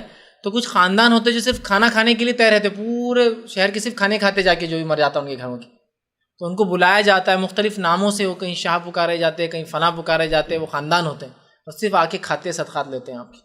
یہ کوئی 40 آنے کی ایسی فضیلت نہیں ہے، لہٰذا آپ اپنے میت کی طرف سے صدقہ کریں، کوئی فکس رقم نہیں ہے، کھانا کھلائے کوئی فکس رقم نہیں ہے، استغفار کرے کوئی فکس اس کے استغفار کی تعداد نہیں ہے، یہ آپ کر سکتے ہیں۔ لیکن مخصوص 40 دن مغرب کا بعد ایک کھانا دینا، اسی ایک عورت یا ایک آدمی کو دینا، یہ تمام چیزیں خرافات میں سے، اس سے بچائیے، ورنہ بدعتیں ایسی شروع ہوتی ہیں۔ سنتوں پہ تو اتنی پابندی نہیں ہو رہی ہے جتنی بدعتوں پہ ہم کرتے ہیں، لہٰذا آپ کھانا کھلائیے، بہت اچھی بات ہے، کتنے بھی دن کھلائیے، جیسے بھی ایک ساتھ 40 کو کھلا دیجیے، کوئی مسئلہ نہیں، 80 کو کھلائیے، 70 کو کھلائیے، 60 کو کھلائیے، 51 کھلائیے، 55 کو، خاص مت کیجیے دنوں کو، خاص مت کیجیے تعداد کو، خاص مت کیجیے، کھانے کو عام رہنے دیجیے، تو کوئی حرج نہیں۔ ایسا آپ خاص کریں گے 40 دن تک کھلانا، یہ سنت سے ثابت نہیں، لہٰذا یہ غلط ہو جائیں گے۔ السلام علیکم۔ ایک عام طور پہ لوگ کرتے ہیں کہ جیسا کوئی اگر کسی کا انتقال ہو جاتا ہے تو ان کے کوئی ایسا بچہ ہوتا ہے جو کہ حافظ پڑھتا ہے یا پڑھائی کرتا ہے یا دینی، اس کے خرچہ سال بھر کا اٹھاتے رہتے ہیں، تو یہ کہاں تک سچ ہے؟ میں نے ایک اچھا سوال کیا کہ کچھ لوگ ایسا کرتے ہیں ایصال ثواب کے لیے کہ جب کسی کا انتقال ہو جاتا ہے تو وہ کیا کرتے ہیں کہ ایک حافظ یا ایک عالم بچے کو اسپانسر کر دیتے ہیں اس آدمی کے لیے ایصال بول کر، کہ وہ آدمی کا پیسہ رہیں گا یا اس کے رشتہ دار بچے بچیاں پیسہ دیں گے اور ایک بچے کو اسپانسر کر دیں گے۔ یہ صدقہ جاریہ ہو سکتا ہے، یہ ثواب کے لیے ایصال کیا ہے، اس لیے کہ اس میں کوئی چیز طے نہیں کی جا رہی ہے، بلکہ دیکھا جا رہا ہے کہ ایک بچہ جو علم حاصل کر رہا ہے، اور سب سے افضل صدقہ یہ ہے کہ جو ایسی جگہ جائے جس کا فائدہ ہو۔ اور بہت سارے محدثین کا، جیسے اس میں جو عبداللہ بن مبارک رحمہ اللہ، یہ کہا کرتے سب سے افضل صدقہ ایک عالم کو ہے دینا، اس لیے کہ وہ علم سیکھتا ہے پھر اس کو بڑھاتا ہے، اس کو صدقہ دینا سب سے افضل ہے اس کے لیے۔ تو لہٰذا اگر آپ کسی حافظ کو یا کسی عالم کو اسپانسر کرتے ہیں، اور اسپانسر کر کے جو ہے اس نیت سے کہ اللہ جو بھی اخراج اس کے آئیں گے اس میت کی طرف سے وہ ادا کیے جائیں گے تاکہ اس میت کو اس علم کا اور اس صدقے کا ثواب ملے، تو یہ بالکل درست ہے، اس میں انشاءاللہ کوئی حرج نہیں، آپ کر سکتے ہیں۔ یا کوئی مسجد کی تعمیر ہو رہی ہے، اے اللہ اس کے لیے کچھ پارٹ لے لوں، مدرسہ کچھ پارٹ لے لوں، کسی مسکین کا کوئی مسئلہ حل کر دوں اور اللہ اس کو اجر ملے، کوئی مسئلہ نہیں۔ کسی بیمار کے لیے کہ اللہ اس کی شفا یابی تک جو خرچہ میری طاقت میں کرتا رہوں گا، اس میں کوئی حرج نہیں۔ تو لہٰذا کسی عالم کو اسپانسر کرنا حافظ کو بہت اچھی بات ہے، اس لیے کہ صدقے میں سب سے افضل صدقہ ہے کہ آپ کسی عالم کو دیں، علم حاصل کرنے والے کو، اس لیے کہ عام آدمی بھی ثواب دیں گا لیکن اس کے علم سے کئی لوگ فیضیاب ہوں گے، فائدہ اٹھائیں گے، تو لہٰذا ایسا کیا جا سکتا ہے، اس میں انشاءاللہ عزیز کوئی حرج نہیں ہے۔ لیکن اس کے علاوہ بھی اور بھی ذرائع ہو سکتے ہیں، آپ وہ بھی کر سکتے ہیں۔ السلام علیکم فائز بھائی، میرے 2 سوال ہیں، ایک ٹاپک سے ایک ذرا ہٹ کے۔ پہلا سوال یہ ہے کہ جو لوگ ایک سٹ لا کے رکھتے ہیں اس میں مسجدوں میں فلاں مرحوم کی طرف سے، تو وہ کس حد تک جائز ہے اور اس کا ثواب مرنے والے کو ملے گا یا جس نے لا کے رکھا؟ اور دوسرا سوال ہے فائز بھائی، جو بلڈرز ہے جو آج کل 70-30 لے کے ان کا گھر بنا کے دیتے ہیں اور اس میں سے کچھ حصہ لے لیتے ہیں، تو کس حد تک وہ جائز ہے؟ جزاک اللہ۔ بھائی نے ایک سوال کیا کہ جو لوگ ایصال ثواب کے لیے پاروں کی ایک پیٹی آتی ہے، ہمارے پاس خاص علاقے میں چلتا ہے، وہ لا کے مسجد میں رکھ دیتے ہیں اور لکھا ہوا رہتا ہے برائے ایصال ثواب مرحوم فلاں فلاں فلاں فلاں فلاں، وہ پورا لکھا ہوا اس دن، اس کا کیا معاملہ ہے؟ دیکھیے، خالی اس نیت سے پاروں کی پیٹی لا کے رکھ دینا کہ لوگ پڑھیں گے اور اس کا ثواب ملیں گا، یہ تو درست نہیں ہے، سنت سے ثابت نہیں کہ صحابہ نے ایسا قرآن، تابعین، تبع تابعین، سلف صالحین نے قرآن لا کر رکھی۔ لیکن یہ بھی صدقہ جاریہ بن سکتے میت کی طرف سے جب آپ قرآن کو ایسی جگہ لے جا کر رکھے جہاں حقیقتاً قرآن پڑھنے کو نہیں ہے، اور یہ رکھنے سے لوگ پڑھیں گے تو انشاءاللہ ملیں گا نا، وہ صدقے میں آ جائیں گا۔ کیش خرچ کرنے کا صدقہ، کہ آپ نے مال خرچ کیا، قرآن لا کر دیا، مال خرچ کیا، کھانا لا کر دیا، مال خرچ کیا، کپڑے لا کر دیا، مال خرچ کیا، اس کی مدد کی، مال خرچ کیا، اس کا علاج کیا، ہے نا؟ تو مال خرچ کر کے آپ نے قرآن لایا، جس سے ایک ایسی بستی میں جہاں قرآن نہیں ہے۔ لیکن ہمارے پاس تو حال یہ ہے، ویسے بستیوں تو ہماری رسائی ہوتی نہیں ہے، پاروں کی پیٹیاں بھر بھر کے مسجد کمیٹی پریشانی کہاں رکھنا ان کو، مطلب ڈھیر لگ گئے یہ ان کے نام کی، ہر سال 2 4 5 6 آ جا رہے ہیں۔ حالت تو یہ ہے کہ مسجد کے اندر قرآن عموماً لوگ نہیں پڑھتے، گھروں میں اللہ نے سہولت دے رکھی ہے، مال دولت سب کچھ ہے، ترجمے کے قرآن ہے، عام قرآن ہے، وہ سب ہے، وہ رکھیے، اور اس کے بعد یہ پیٹیاں لا کے رکھتے، اتنی پیٹیوں کا ڈھیر ہو جاتا ہے کہ مسجد کمیٹی پریشان کی کرے کیا ان کا۔ اور ہر کمیٹی، ہر مسجد جو انتقال ہوا بولتا میری پڑھنا، تم اس کے اوپر پڑھ رہے تھے، میری پیٹی پڑھو۔ دیکھیے جہاں ضرورت ہے وہاں پیٹی لا کر رکھیے، وہ میت کی طرف سے صدقہ کرنے کا ثواب ملے گا، اور اس صدقے سے جو فائدہ ہوگا وہ ایک الگ چیز ہے، وہ بھی ریلیشن ہے اس کا، کیا فائدہ اٹھا رہی ہے، سڑک بنا دی آپ نے ان کے نام سے، کیا فائدہ اٹھ رہا ہے، قرآن دے دی، کتنے لوگ پڑھ کے، وہ بھی اس کا فائدہ ہے۔ یا دینی کتابیں لے کر دیجیے آپ، چونکہ قرآن تو سبھی دے رہے ہیں، دینی کتابیں دیجیے جس میں توحید کی بارے میں ہو، اتباع سنت کی دلائل ہو۔ ورنہ آج ہم دیکھتے ہیں دینی کتابیں بولے تو کیا ہوتا ہے ہمارے پاس، ایک افسوس کی بات ہے، یاد رکھیے، یہ کوئی خوشی کی بات نہیں، دینی کتابیں بولے تو صرف قرآن، 100 نمبر قرآن، 101 نمبر قرآن، 103 نمبر، چھوٹا قرآن، بڑا قرآن، پاکٹ قرآن، چین والا قرآن، سنہری قرآن، گولڈن قرآن، صرف قرآن سے بھری ہوئی ہماری دکان ہے، جبکہ وہ کتاب کی زبان ہم میں سے اکثریت کو سمجھتی نہیں۔ دینی کتاب کی دکانوں پہ اگر کوئی دوسری کتاب لگا دے کہ فلاں عنوان، بولتے ہیں یہ کیا ہے، دین میں یہ بھی ہے، مطلب دین کے علم سے اتنی دوری ہے کہ ہمارے پاس قرآن ناظرے کے علاوہ بھی کچھ نہیں پڑھا جاتا ہے دین کے معاملے میں۔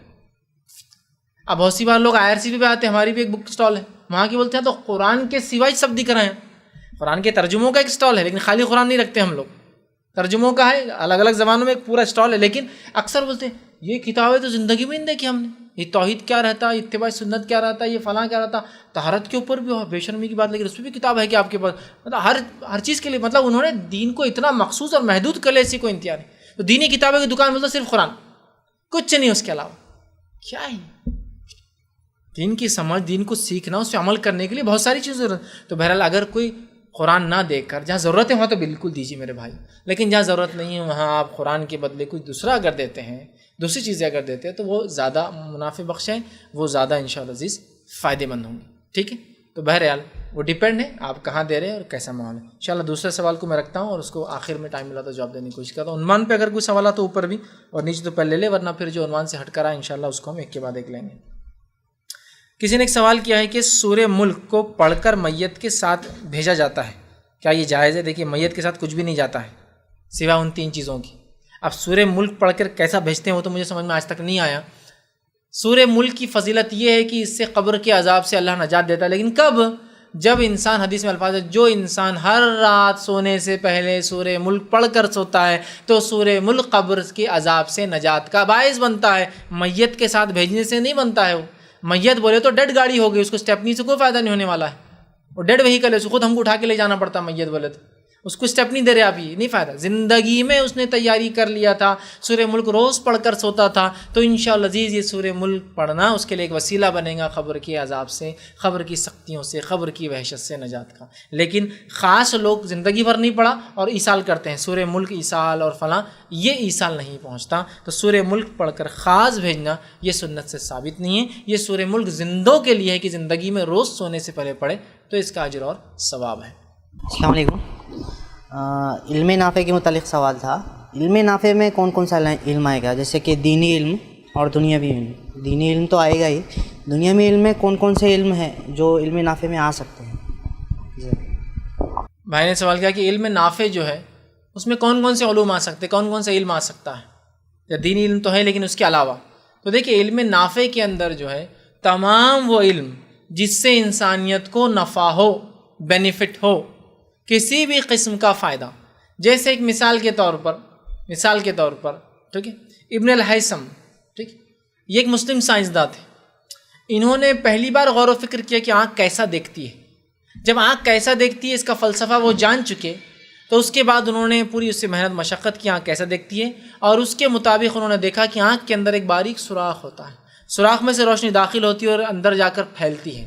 جس سے ایک عکس جو باہر ہوتا ہے روشنی کی وجہ سے اندر جا کر بنتا ہے، اسی بنیاد پر انہوں نے جو ہے ایک، اور آنکھ اندر سے اندھیرا ہوتا ہے اس کے اندر، یاد رکھیے، ایک بنیاد پر ایک کمرہ انہوں نے اس میں ایک ایکسپیریمنٹ کیا، ایک کمرہ پورا اندھیرا، اس میں ایک سوراخ کا ایک باریک پن ہول جس طرح سے آنکھ میں ہوتا ہے، اس میں سے جب روشنی آنے لگی تو اس کا عکس انہوں نے دیکھا سامنے والی دیوار پر بننے لگا، جو کہ بنیاد ہے پن ہول کیمرہ کی۔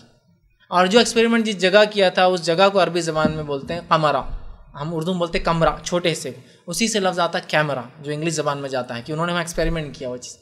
آج اس کیمرے سے لوگ غلط فائدہ بھی اٹھا، لیکن ان کی نیت صحیح کی تھی کہ انسانی آنکھ کیسا دیکھتی ہے معلوم ہو جائے تو اس کی کمزوریوں کا علاج کیا جا سکتا ہے نا، اور مختلف آپٹکس تو انہوں نے پہلی بار یہ ایجاد کیا، جس کی وجہ سے کیمرہ اور پورا ماڈرن وہ، اور کیمرے سے کتنے سیکورٹی سسٹم چلتے ہیں، اس سے چوریوں سے گھروں کی مالیت کی حفاظت ہوتی ہے، کتنے دینی تدریس ہو رہی ہے، کتنے ڈاکیومنٹریز، کتنی خبریں پہنچائی جا رہی ہے ایک علاقے دوسرے علاقے تاکہ لوگوں کو پتہ چلے، کتنی معلومات فراہم کی جا رہی ہے، کتنے لوگ اس کے دیکھ پا رہے ہیں، یہ آپٹکس انہی کی ایجاد ہے۔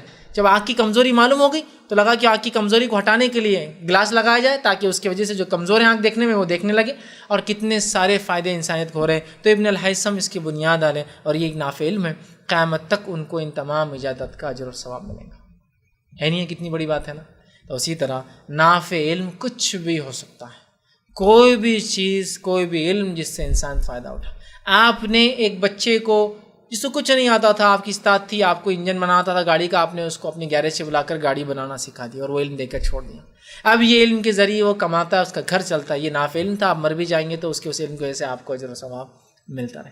تو یہ چھوٹے سے لے کر بڑا اور اچھے سے لے کر برا بھی ہو سکتا ہے، یاد رکھیں، اس لیے کہ آپ نے اگر کوئی غلط علم پھیلایا تو روز قیامت تک آپ کو اس غلط علم کی بنیاد پر عذاب بھی ملتا رہیں گا، یاد رکھیں۔ تو نافع علم انسان کی نیت پر، لوگوں نے کیا فائدہ اٹھایا وہ ایک الگ مسئلہ ہے، یا نقصان کیا، لیکن آپ کی نیت کے مطابق انشاءاللہ عزیز تو کوئی بھی علم جس سے انسانیت نفع اٹھائے وہ نافع علم میں شامل ہے۔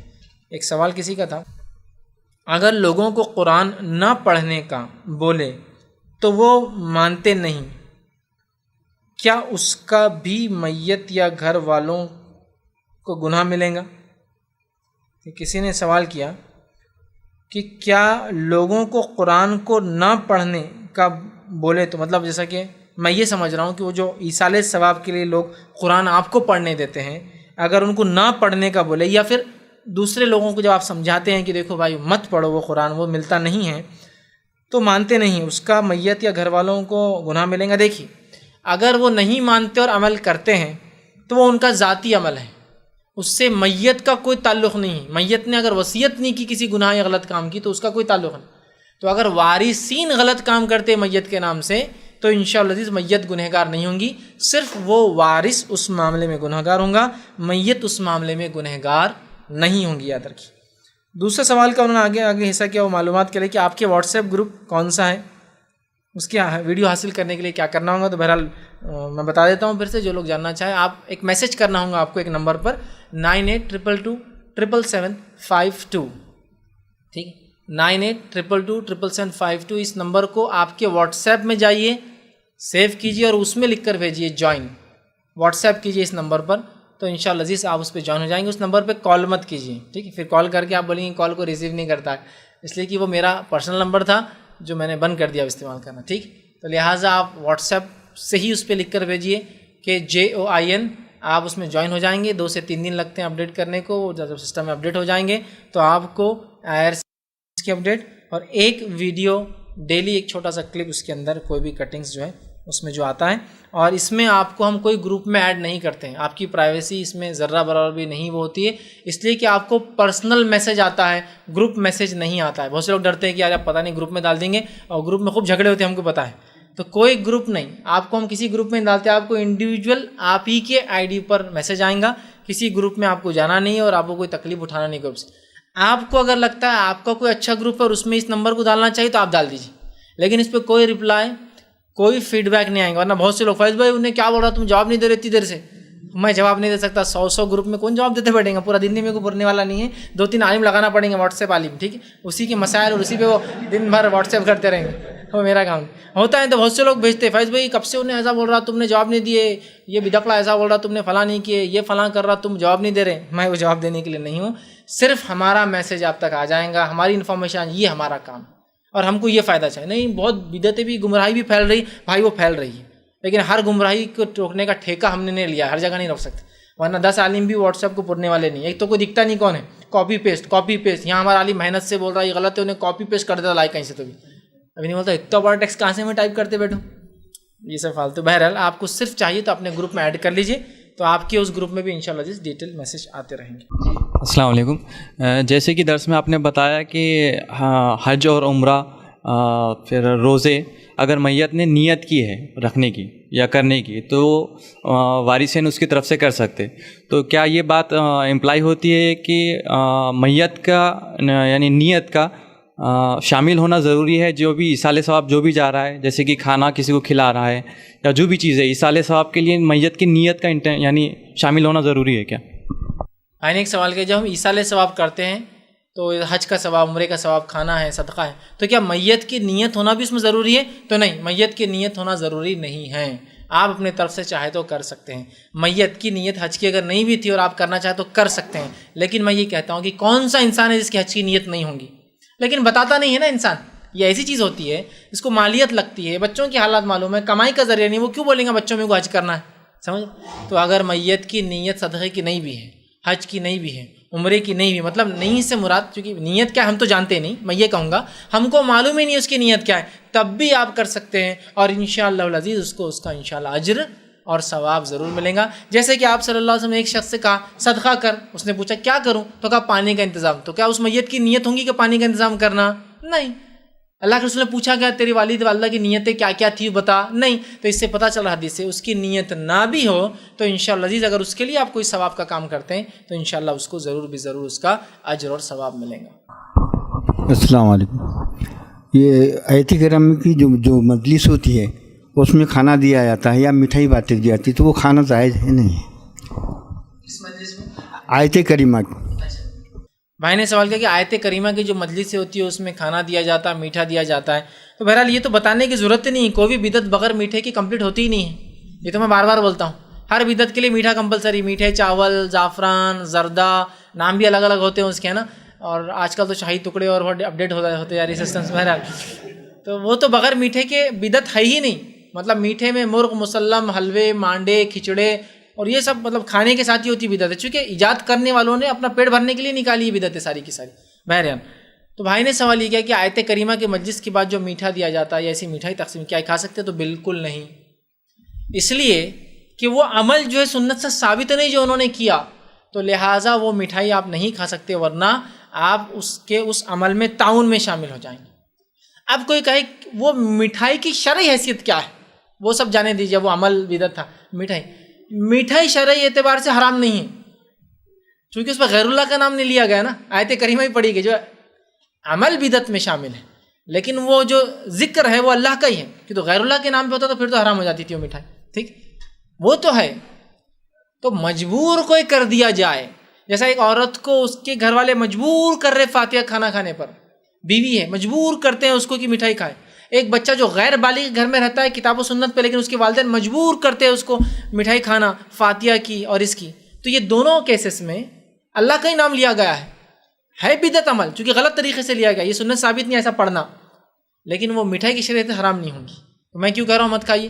میں اس لیے کہہ رہا ہوں کہ آپ تعاون کر رہے ہیں اس کے عمل میں, اگر آپ کھاتے ہیں اس کو تو مجبور انسان کھا لے ایک الگ بات ہے, چونکہ وہ مٹھائی کی شرعی حیثیت حرام نہیں ہے, چونکہ ذکر تو اللہ کا ہوا اس پر, اس کے بعد وہ دی گئی, لیکن وہ ذکر ثابت نہیں ہے سنت سے, لیکن وہ کھانا حرام نہیں ہوگا چونکہ غیر اللہ کا نام نہیں لیا گیا نا. سمجھ رہے ہیں بات کو؟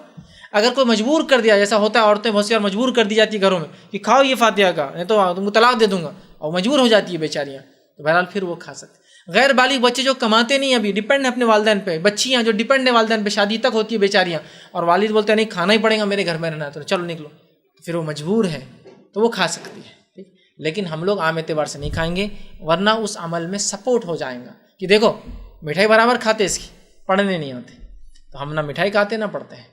لیکن مجبور جو کر دیا جائے اس کے کھانے میں انشاءاللہ اس میں کوئی حرج نہیں, اس لیے کہ اللہ اس کی نیت کو دیکھیں گا اور اس نے مجبوری میں بہرحال وہ کام کیا. السلام علیکم. ہمارا سوال ہے کہ اگر کوئی سوتیلا بچہ رہا, اگر اس کے جس باپ نے اس کو پالا, تو اس کو اس کا ثواب ملیں گا کیا, اس کی دعا اس کو لگیں گی مرنے کے بعد؟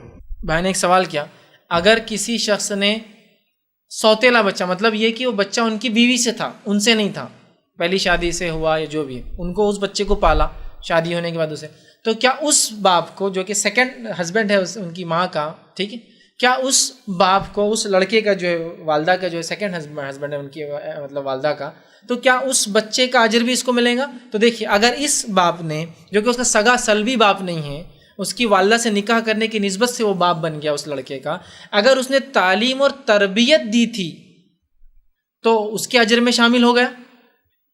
اور کوئی بھی مسلمان دوسرے مسلمان کے لیے استغفار کر سکتا ہے، اس دعاؤں میں بھی وہ شامل ہوگا، چونکہ ظاہر سی بات ایک نزدیکی ہوں گی باپ ہونے کی وجہ سے اس کی، ٹھیک ہے، والدہ کا شوہر تو وہ نزدیک، اس وجہ سے بھی وہ دعا کرے تو ہوں گا. لیکن وہ جو حدیث ہے وہ سگے بیٹے کے لیے ہے، اور وہ حدیث جو باپ دعا کرے بیٹا کرے وہ سگے کے لیے آتا ہے. تو اگر یہ بیٹا ہے جس کو اس نے پالا ہے، جو کہ اس کا سگا بیٹا نہیں ہے، اس کی بیوی کا بچہ ہے جو کہ ان کے پہلے شوہر سے ہے، تو اس بچے کی تربیت کا اجر ملے گا، اس تربیت کی بنیاد پہ جو علم دیا اس پہ جو عمل کریں گا اس کا اجر ملے گا. یہ بچہ دعا کرے گا تو عام مسلمانوں کے حق میں جیسا ہوتا ہے اس کے حق میں بھی وہ دعا قبول ہوں گی. لیکن وہ جو حدیث میں جو آتا ہے کہ دعا جو کرے وہ سگے بیٹے کے لیے آتی ہے، یاد رکھیے کہ بیٹا جو تو عام اعتبار سے بیٹا جب کہا جائے گا تو وہ سگا بیٹا ہوتا ہے، یاد رکھیے، ٹھیک. تو وہ اس بیٹے کے لیے ہوگا، تو اس بیٹے کے لیے تربیت کا ثواب، تعلیم کا ثواب، اور دعا کے اندر وہ اس کے خیر میں شامل ہوں گے. وعلیکم. بس بھی وہ بچے عالم بنتے ہیں، اپنے حافظ بنتے ہیں، تو حافظ کے لیے کہتے ہیں کہ 7 پیڑھیوں تک معاف ہو جاتے، پہلے یا بعد میں وہ نہیں پتہ میرے کو. کہتے ہیں لوگ ایسا کہ بچے حافظ بنے تو 7 پیڑھیاں معاف ہو جاتی ہے، تو اس کی کیا ہے؟ میرے بھائی نے سوال کیا کہ کیا کوئی شخص حافظ بنے تو کیا اس کی 7 نسلیں کیا اس کو وہ بخشا لیں گا یا معاف کروا دیں گا؟ یہ بات میں نے بہت سی بار سنی، لیکن میں اس تعلق سے مکمل علم نہیں رکھتا ہوں کہ اس کا کیا جواب ہے. یہ بات تو صحیح حدیث سے ثابت ہے کہ جب کوئی بچہ حافظ بنتا ہے تو اللہ رب العزت اس کے والدین کو روز قیامت ایک بہت قیمتی تاج پہنائیں گا جس کو دیکھ کے سب لوگ رشک کریں گے. جو والدین اپنے بچے کو حافظ قرآن بنائیں گے، اللہ رب العزت روز قیامت سارے لوگوں کے سامنے ان کو ایک قیمتی تاج پہنائیں گا.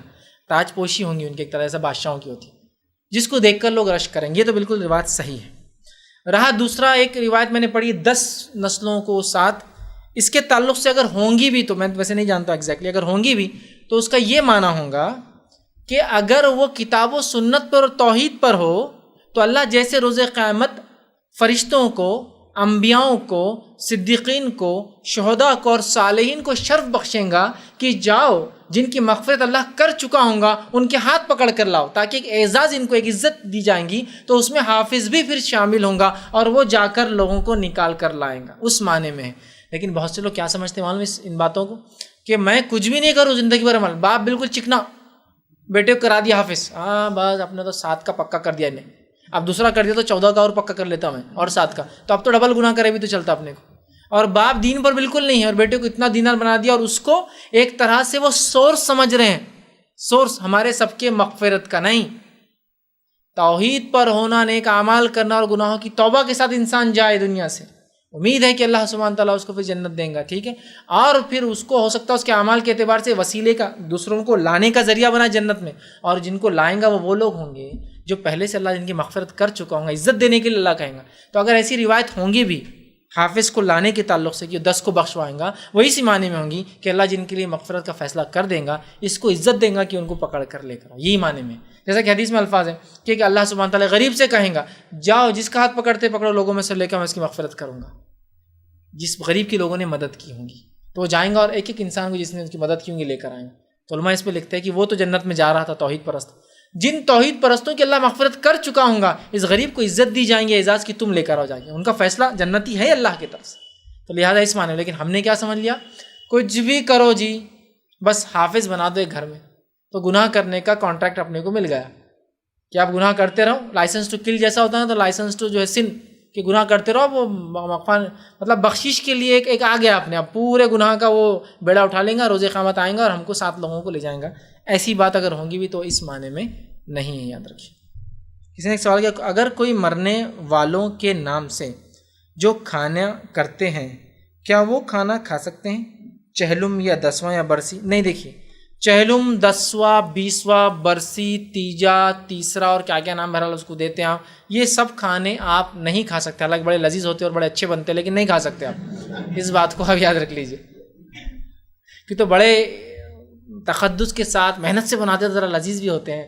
خوب میٹھا، میٹھے میں خوب مغزیات بھی خوب ہوتے ہیں، اگر سالن ہے تو بوٹیاں بھی فل ایک دم مار کے رہتا ہے، لیکن نہیں کھا سکتے، اس لیے کہ ان کھانوں کی نسبت ایک بدعتی عمل سے، سمجھ رہے آپ بات کو؟ چہلم کیا ہے؟ آپ نے کبھی دیکھیے رسول اکرم صلی اللہ علیہ وسلم کے زمانے میں کم و بیش روایتوں کے اعتبار سے 700 صحابہ شہید ہوئے، اور اس کے علاوہ کئی اموات کا تذکرہ آتا ہے، چونکہ اموات کی کوئی فہرست نہیں ہے، لیکن شہادت کا ایک آتا ہے کہ 700، ٹھیک ہے، تقریباً صحابہ کے تعلق سے۔ اب یہ 700 کا تیسرا ہوا ہوگا، 700 کا 10 دن ہوا ہی ہوگا مرنے کے بعد، شہادت کے بعد، اور 40واں دن گزرا ہی ہوگا، اور سال تو سال آئے ہوگا، کسی ایک کی رسول اللہ نے کبھی تیسرا، 10واں، 40واں سالہ کیا؟ بتائیے مجھے، اگر کیا تو بالکل کرنا چاہیے، پھر تو ہم بھی کریں گے، اس کو خوب دھوم دھام سے کریں، کیا نہیں، تو پھر یہ کبھی بھی سنت نہیں ہو۔ نہیں ہم کھانا تو کھلا رہے، تو تیسرے دن خاص کیوں کر رہے آپ؟ دوسرے دن کھلاؤ نا۔ نہیں دوسرے دن نہیں ہو، تیسرے دن ہونا۔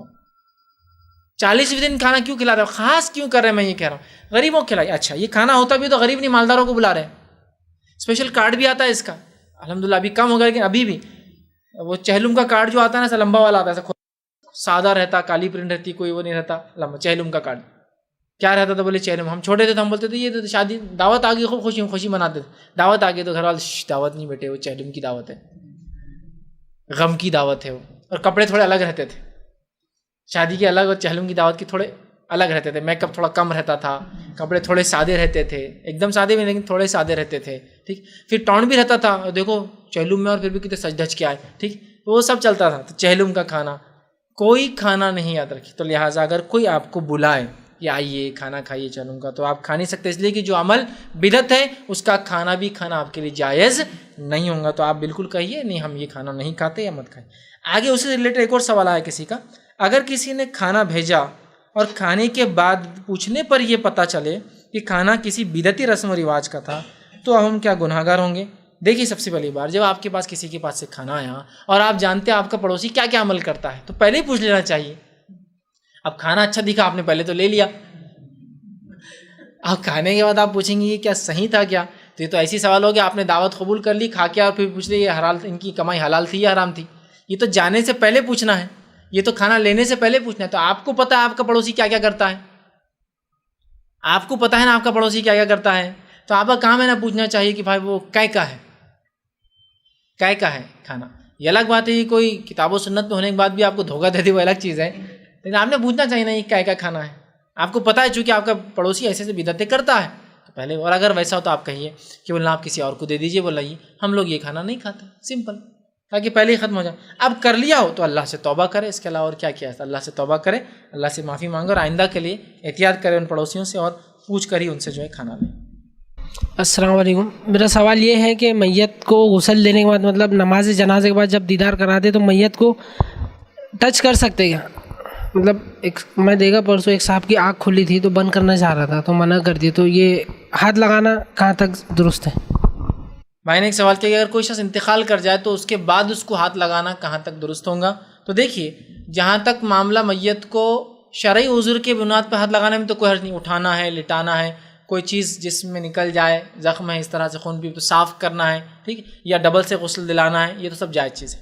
رہا معاملہ اس کے علاوہ ہاتھ لگانا درست نہیں ہوگا، اس لیے کہ پھر سب ہاتھ لگائیں گے۔ ہاں غسل سے پہلے ایک چیز جو آتی ہے جو آپ صلی اللہ علیہ وسلم کے ساتھ کی گئی، جس کی وجہ سے لوگ کہتے ہیں ایسا کیا جا سکتا ہے، وہ یہ ہے کہ کسی میت کے پیشانی پہ کوئی چاہے تو بوسہ لے سکتا ہے، چونکہ اللہ کے رسول صلی اللہ علیہ وسلم کی وفات کے بعد ابوبکر صدیق رضی اللہ عنہ آگے آئے، آپ کے پیشانی پر بوسہ لے کر اللہ کے رسول اب آپ کو دوسری موت نہیں آئیں گے، بس ایک ہی بار موت آتی ہے انسان کو، ایک ہی بار تکلیف ہوتی ہے، سمجھ رہے آپ بات؟ تو پیشانی پر بوسہ لینا بھی غسل سے پہلے کیا تھا آپ نے شروع میں، تو یہ کیا جا سکتا ہے۔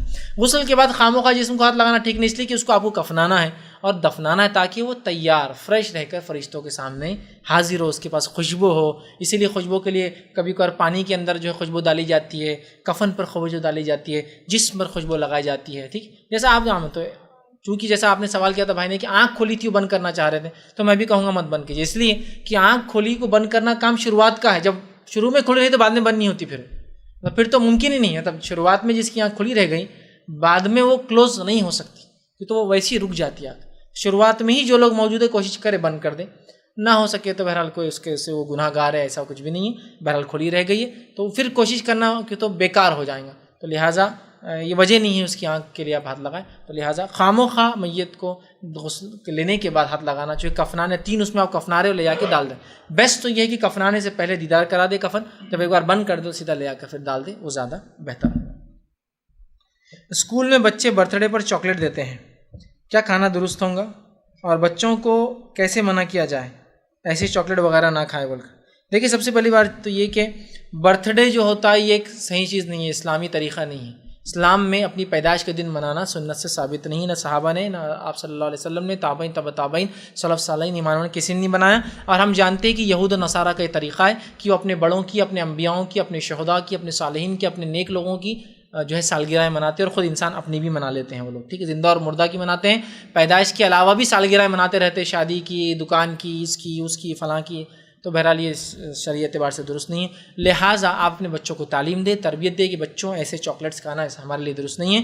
آپ ان کو تعلیم تربیت دیں. اگر آپ تعلیم تربیت دیں گے تو انشاءاللہ دیکھیے آپ میں مضبوطی آئیں گی. اور ان سے کہیے بیٹا ایسا کوئی چاکلیٹ ہے تو کہیے شکریہ جزاک اللہ, لیکن ہم یہ کھاتے نہیں ہیں. اس لیے کہ آپ اگر چاکلیٹ لینے کی اجازت دیں گے تو کل آج وہ لیں گا اور کل پھر ضد کرے گا کہ امی میں بھی لے آ کر بانٹتا ہوں, اس لیے کہ سب بول رہے کہ ہمارے تو کھاتے اور ہم سے ہمارے کو دیتے نہیں. تو لہٰذا اس کی سالگرہ پہ بھی بانٹنا پڑے گا. تو لہٰذا آپ سکھائیے اور اس کو بتائیے بیٹا جب کوئی ایسے چاکلیٹ دے سالگرہ کے تو کہیے جزاک اللہ شکریہ, ہم ایسے چاکلیٹ نہیں کھاتے, ٹھیک ہے, جس سے اس میں تقویٰ بڑھے گا, اس کی ایمانی کیفیت اچھی ہوں گی اور انشاءاللہ عزیز اس کو فائدہ ہوگا. ورنہ آپ کہیں گے کہ صرف چاکلیٹ مت لو تو اس کو سمجھائیے کیوں نہ لو, اس لیے کہ بیٹا یہ اسلام میں درست نہیں ہے, شریعتاً یہ غلط ہے اور یہ بدعتوں میں شمار ہوتا ہے, یہ یہود و نصارہ کا طریقہ ہے, ہم اس پہ عمل نہیں کرتے. اور یہ معاملہ تبھی ہو سکیں گا جب دیگر اعمال میں والدین مضبوط ہیں. ورنہ والد تو بہرحال اپنے ایک دھن میں ہے کہ آج تک جوانی ختم نہیں, والدہ میک اپ کے اندر فل ہے, اور پھر بچوں کو بول رہے بیٹے یہ سالگرہ کا نہیں کھاتا, بیٹے بچے بولتے جاؤ اماں پہلے اپنا میک اپ چھوڑو, ابا تم سدھرو تو پھر ہم. گھر کا ماحول ہو, صرف ایک چیز پر آپ کسی کو ایمفسائز نہیں کر سکتے کہ یہ کھانا غلط ہے بدعت کا, اور خود آپ باقی تمام برائیاں کرتے ہیں تو لوگ سنیں گے بھی نہیں. لہٰذا ایک ماحول بنائیے تو بچوں کو آپ سکھائیے, انشاءاللہ دیکھیے بچے پھر خود اس پہ عمل کریں گے. السلام علیکم. سوال کنٹینیوشن میں کہ اگر اپن سمجھے کہیں کھانا ہوتا تیسرے دن کا اس میں, اور اپن کہیں دوسرے گاؤں یا شہر گئے, تب کیا کریں کھانے کے لیے؟ بھائی نے ایک سوال کیا کہ اگر ہم کسی کے پاس گئے ہوئے, جیسا انتقال ہوا گاؤں یا شہر, اور وہاں وہ تیسرے کا کھانا کر رہے ہیں تو ہم کیا کریں؟ تو دیکھیے اس معاملے میں آپ وہاں کھانا مت کھائیے, تاکہ آپ بتائیں کہ بھائی ہم بیک آؤٹ کر رہے ہیں اس کھانے کو, ہم پسند نہیں کرتے یہ کھانا. آپ وہاں اتنا کھانا مت کھائیے, باہر جا کے کھا لیجیے. ہاں ایسی مجبوری کہ اس کھانے کے علاوہ کوئی کھانا ہی نہ ملے آپ کو تو پھر مجبوری ہے, پھر مجبوری غلط چیز ہے. مجبوری میں تو اسلام حرام کھانے کی بھی اجازت دیتا ہے آپ کو, ٹھیک, مجبوری ہے. یا ایک دن بھوکے رہیے آپ, تاکہ ان لوگوں کو لگے یار یہ بچے نہیں کھا رہے, کچھ ریزن ہے, دیکھنا چاہیے, پڑھنا چاہیے, ہم نے بھی سمجھنا چاہیے. تو لہٰذا آپ وہ کھانا نہ کھائیں, آپ کہیں باہر جا کے کھا لیں اور بولے کہ یہ کھانا میں نہیں کھاؤں گا, تاکہ یہ کھانا چونکہ درست نہیں ہے, سنت سے ثابت نہیں ہے. اگر ہم ایسی چھوٹ دے دیں تو پھر سنتیں ختم ہوتے جائیں گی اور بدعتیں وہ ہوں گی. لہٰذا آپ کہیں باہر جا کے کھا لیں, وہ زیادہ بیسٹ پاسبل چیز ہے. السلام علیکم. اگر میت اپنے پیچھے کچھ چھوڑ کر نہ جائے تو اولاد اس کے نام سے دے سکتی ہے, اور کیا صرف والدین کے نام پر ہی ہم صدقہ جاریہ دے سکتے ہیں, یا اپنے دادا وغیرہ یا دوسرے جو رشتہ دار ہیں ان کے نام سے بھی دے سکتے ہیں؟ بھائی نے سوال کیا کیا صدقہ جاریہ جو دیا جائیں گا تو جیسا والدین کے تعلق سے آتا ہے اولاد دیں, تو کیا دیگر کے تعلق سے بھی دے سکتے ہیں؟ تو ہاں دیگر کے تعلق سے بھی آپ صدقہ جاریہ دے سکتے ہیں. اس تعلق سے علماء کے اقوال اور بہت سارے آثار ہم کو ملتے ہیں جس میں دیکھا گیا کہ لوگوں نے, جیسا کہ خود جو ہے ایک روایت جو میں نے آپ کے سامنے رکھی تھی, ایک صحابی نے دوسرے صحابی کو کہہ دیا کہ میں ان کا جو ہے جو ان پر ادھار ہے میں چکا دوں گا, ہے نا. اب ظاہر سی بات ان کا چکانا اس چیز, اور رسول اللہ علیہ وسلم کا خاموش بیٹھنا اس کی دلیل ہے کہ ان کو ان کا مال چک جائیں گا, مطلب ان کا ادھار چکا دیا جائیں گا اور اس کو اجر مل جائے گا, ٹھیک. اس سے پتہ چلتا ہے کہ کسی اور کے لیے بھی صدقہ جاریہ آپ کر سکتے ہیں کہ اللہ اس کے لیے, جیسا وہ صحابی نے ان کے بدلے میں دے دیا. آپ صلی اللہ علیہ وسلم خاموش ہے, نماز پڑھ لی مطلب اس کا قرض ادا ہو گیا, اس کا بوجھ اتر گیا, مطلب اس کو اجر مل گیا, اور ان کو بھی اجر ملے گا, انہوں نے صدقہ کیا. تو دوسروں کے لیے بھی بہرحال یہ عمل کیا جا سکتا ہے. وآخر دعوانا الحمد للہ رب العالمین. سبحان ربک رب العزۃ عما یصفون وسلام علی المرسلین والحمد للہ رب العالمین.